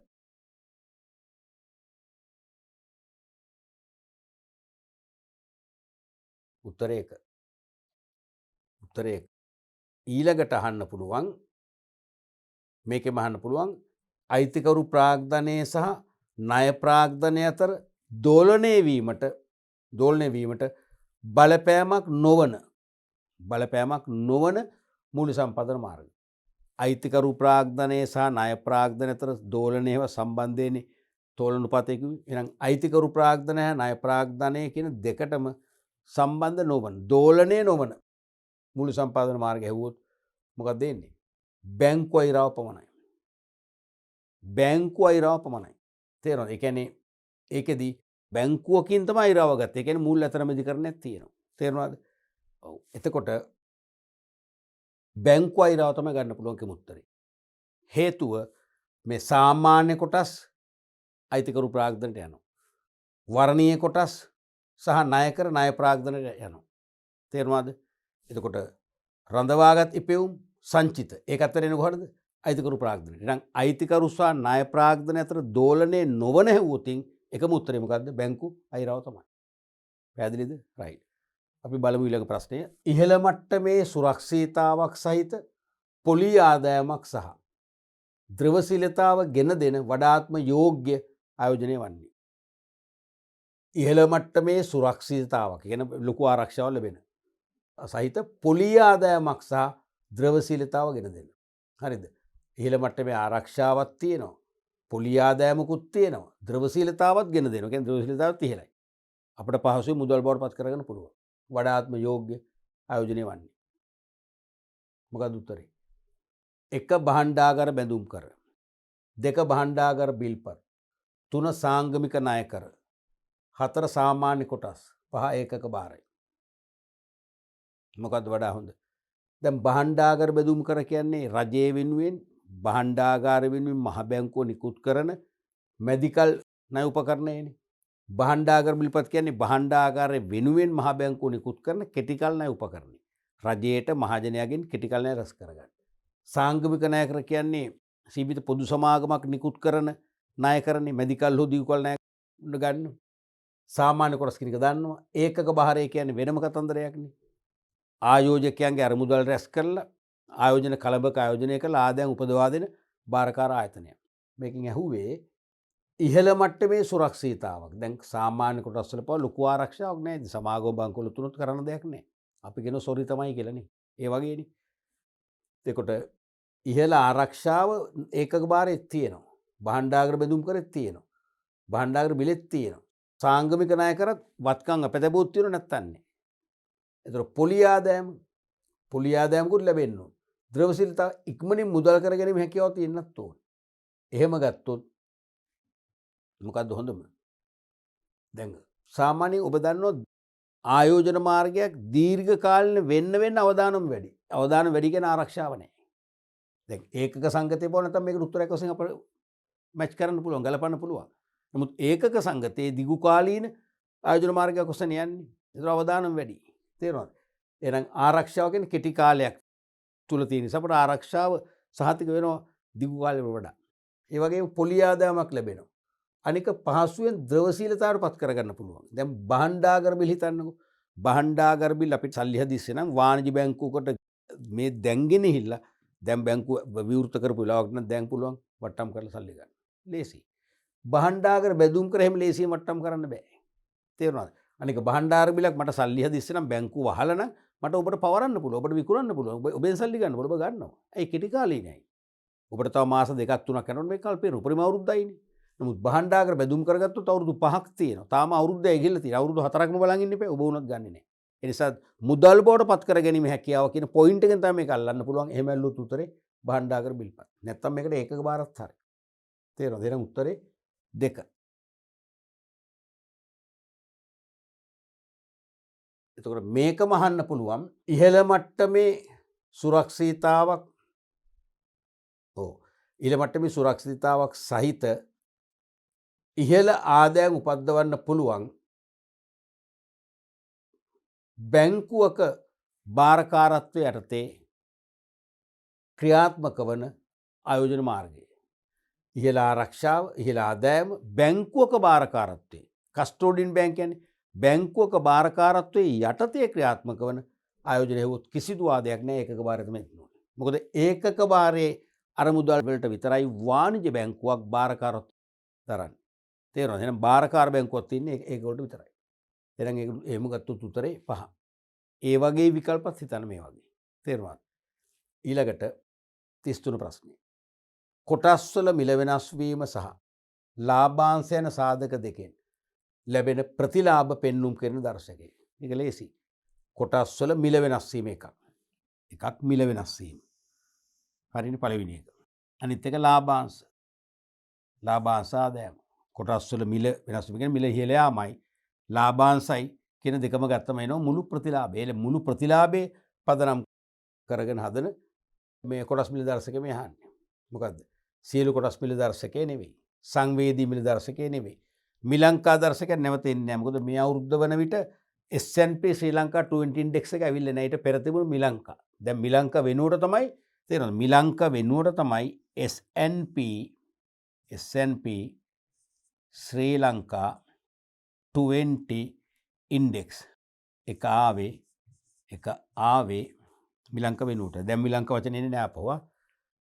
ආංශික මිල දර්ශක තියෙනවා. කියන්නේ කොටස් වෙළඳ පොලේ කොළඹ කොටස් සෝමාරුව සෙක්ෂන් වයිස් මිල දර්ශක හදන දරුවෝ. කලුත් දෙයක් නෙවෙයි. දැන් අපි දන්නවා කොළඹ කොටස් සෝමාරුව විසින් මිලකල සමාගම් දැන් 296ක් පමණ තියෙනවා කියලා මම කිව්වනේ කලින්.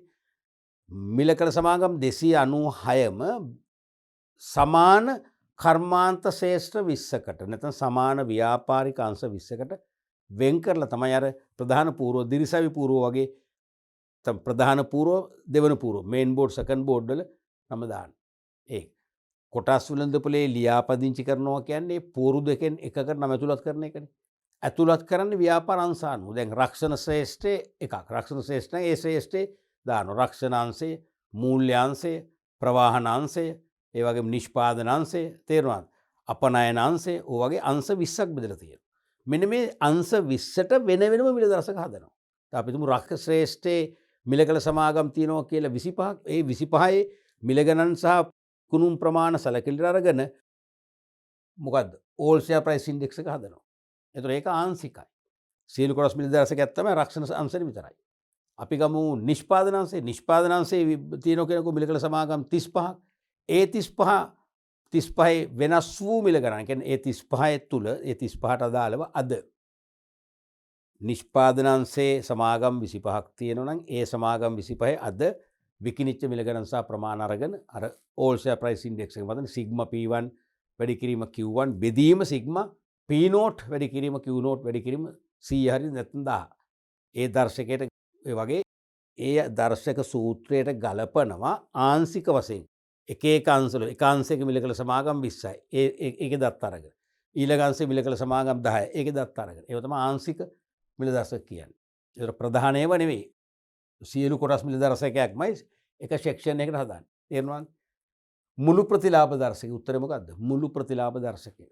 මිල වෙනස් වීම ලාභාංශ ආදායම වෙන දෙකම සැලකිලිට ගත්තම හදන්නේ මුළු ප්‍රතිලාභ දර්ශකය. ටෝටල් රිටර්න් ඉන්ඩෙක්ස් එකයි. උත්තරේ 5. උත්තරේ 5. Total return index. ට්‍රයි කියන එක. ට්‍රයි. Total return index. ඊළඟට අහන්න පුළුවන් මිලකල සමාගම් වල නැත්නම් බ්ලූ චිප් සමාගම් වල කොටස් මිල හා කොටස් විකුණු ප්‍රමාණ පදනම් කරගෙන සකස් කරන දර්ශකය. ඒත් කිසි කතාවක් නැහැ. දැන් මිලංක නැහැ. S&P ශ්‍රී ලංකා 220 ඉන්ඩෙක්ස් එක අහන්න. ඒ වගේම අහන්න පුළුවන් රක්ෂණ, sannivedana, නිෂ්පාදන, අපනයන, බැංකු ආදී ව්‍යාපාරික ශ්‍රේෂ්ඨ 20කට මිලකල සමාගම් වර්ග කරලා තියෙනවා. එම එක් අංශ පදනම් කරගෙන සියලු කොටස් මිල දර්ශකයේ සම්පාදනය කළොත් එය හැඳින්වෙන්නේ කවර නමකින්ද? මොකක්ද උත්තරේ? අනිවාර්යයෙන්ම ආංශික මිල දර්ශකය. ආංශික මිල දර්ශකය කියලා. පැහැදිලිද? අපි අද පාඩම් පරිච්ඡේදයේනුත් මූල්‍ය කළමනාකරණය හා සම්බන්ධ වාස්තික ප්‍රශ්න පත්‍රයට අදාළ බහුවර්ණ ප්‍රශ්න විභාග ප්‍රශ්න ගණනාවක් සාකච්ඡා කළා. ඒ එක ප්‍රශ්නවල තියෙන හැඩතල අපි හොඳින් දැක්කා. ඒ එක ප්‍රශ්නවල සමහර ප්‍රශ්නවල තියෙන අසීරුතා, ඒ ප්‍රශ්නේ අපිට හඳුනා ගන්න තියෙන අසීරුතාවය. පිළිතුරු අතර සැසඳීමක් කරලා නිවැරදි පිළිතුර තෝරමු ගන්න තියෙන අසීරුතාවය අපි හොඳට අවබෝධ කරගත්තා. එවැනි අසීරුතා අපි හොඳින් අත්දැක්කා. අත්දැක්ක කියන අපි එවැනි අසීරුතා ඇති ප්‍රශ්න දිරියදී වුණොත් අපිට ඒකට මුහුණ දීමේ අපි ශක්තිය අද හදාගත්තා. පළපුරුද්ද ඇති කරගත්තා. පරිචය ඇති කරගත්තා. ඒ වගේම අපි බහුවර්ණ ප්‍රශ්න එකවරක් බැරි නම් දෙවනවර තුන්වන ආදී වශයෙන් කියවලා ඒ ප්‍රශ්නේ අපිට ඕන විදිහට අපිට ගැළපෙන විදිහට අපි තේරුම් ගන්න ආකාරය හඳුනාගත්තා. මොකද අපේ ඉලක්කය මොකද්ද? බහුවර්ණ ප්‍රශ්න 30යි විභාගෙදී 30ම නිවැරදිව කරන්නයි. බැරි නම් අඩුම ගානේ 25ක් නිවැරදිව කරන්න. අපි 25ට අඩුවෙන් ලියන්නෙම නැහැ කියන ධනාත්මක චින්තනය අපි ඉන්නම ඕනේ. අපි එතනට ගෙන යන්න තමයි අපි මේ උත්සාහ කරන්නේ. මමද ඔබද උත්සාහ කළ යුත්තේ අපි එතනට යන්නයි. එවන අපි ඊළඟ පාඩම් පරිච්ඡේදවලදී තවදුරටත් මේකේ විභාග ප්‍රශ්න ගණනාවක්ම සාකච්ඡා කරන්න තියෙනවා. තවදුරටත් මේ පාඩම් ඒකකවලට යද්දී ඔබ නොදැනීම සැහැල්ලුවක් දැනේ. බහුවර්ණ ප්‍රශ්න ඇත්තෙම දැන් මට තේරෙනවා. මට බහුවර්ණ ප්‍රශ්න වරදින්නේ නැහැ. මම බොහොම අවබෝධයෙන් මම දැන් මේ ප්‍රශ්නෙට මුහුණ දෙනවා. අවබෝධයෙන් නිවැරදිව පිළිතුරු තෝරනවා. මම දැන් නිර්වුල් කියන තැනට ඔබ අනිවාර්යෙන් මානසිකව වෙලා ඇති දැන්ටමත් සමහර පත් වෙමින් නැති බය වෙන ඊළඟ පරිච්ඡේදවල ඔබ සිළු දෙනාට එතනට යන්න පුළුවන්. මොකද අපිට ඒ නිවැරදි ධනාත්මක චින්තනය අවශ්‍ය වෙන්නේ. ඒක නැති වුණාම තමයි අපි පේපර් එක පැයෙන් ලියලා එන්නේ. පැයකමාර ලියලා එන්නේ. අසාර්ථකයි. හොඳයි අපි එහෙනම් අපි ඊළඟ පාඩම් පරිච්ඡේදවලුත් අපි හමු වෙලා සාකච්ඡා කරමු මේකේ පුළුල් විග්‍රහය තවදුරටත්.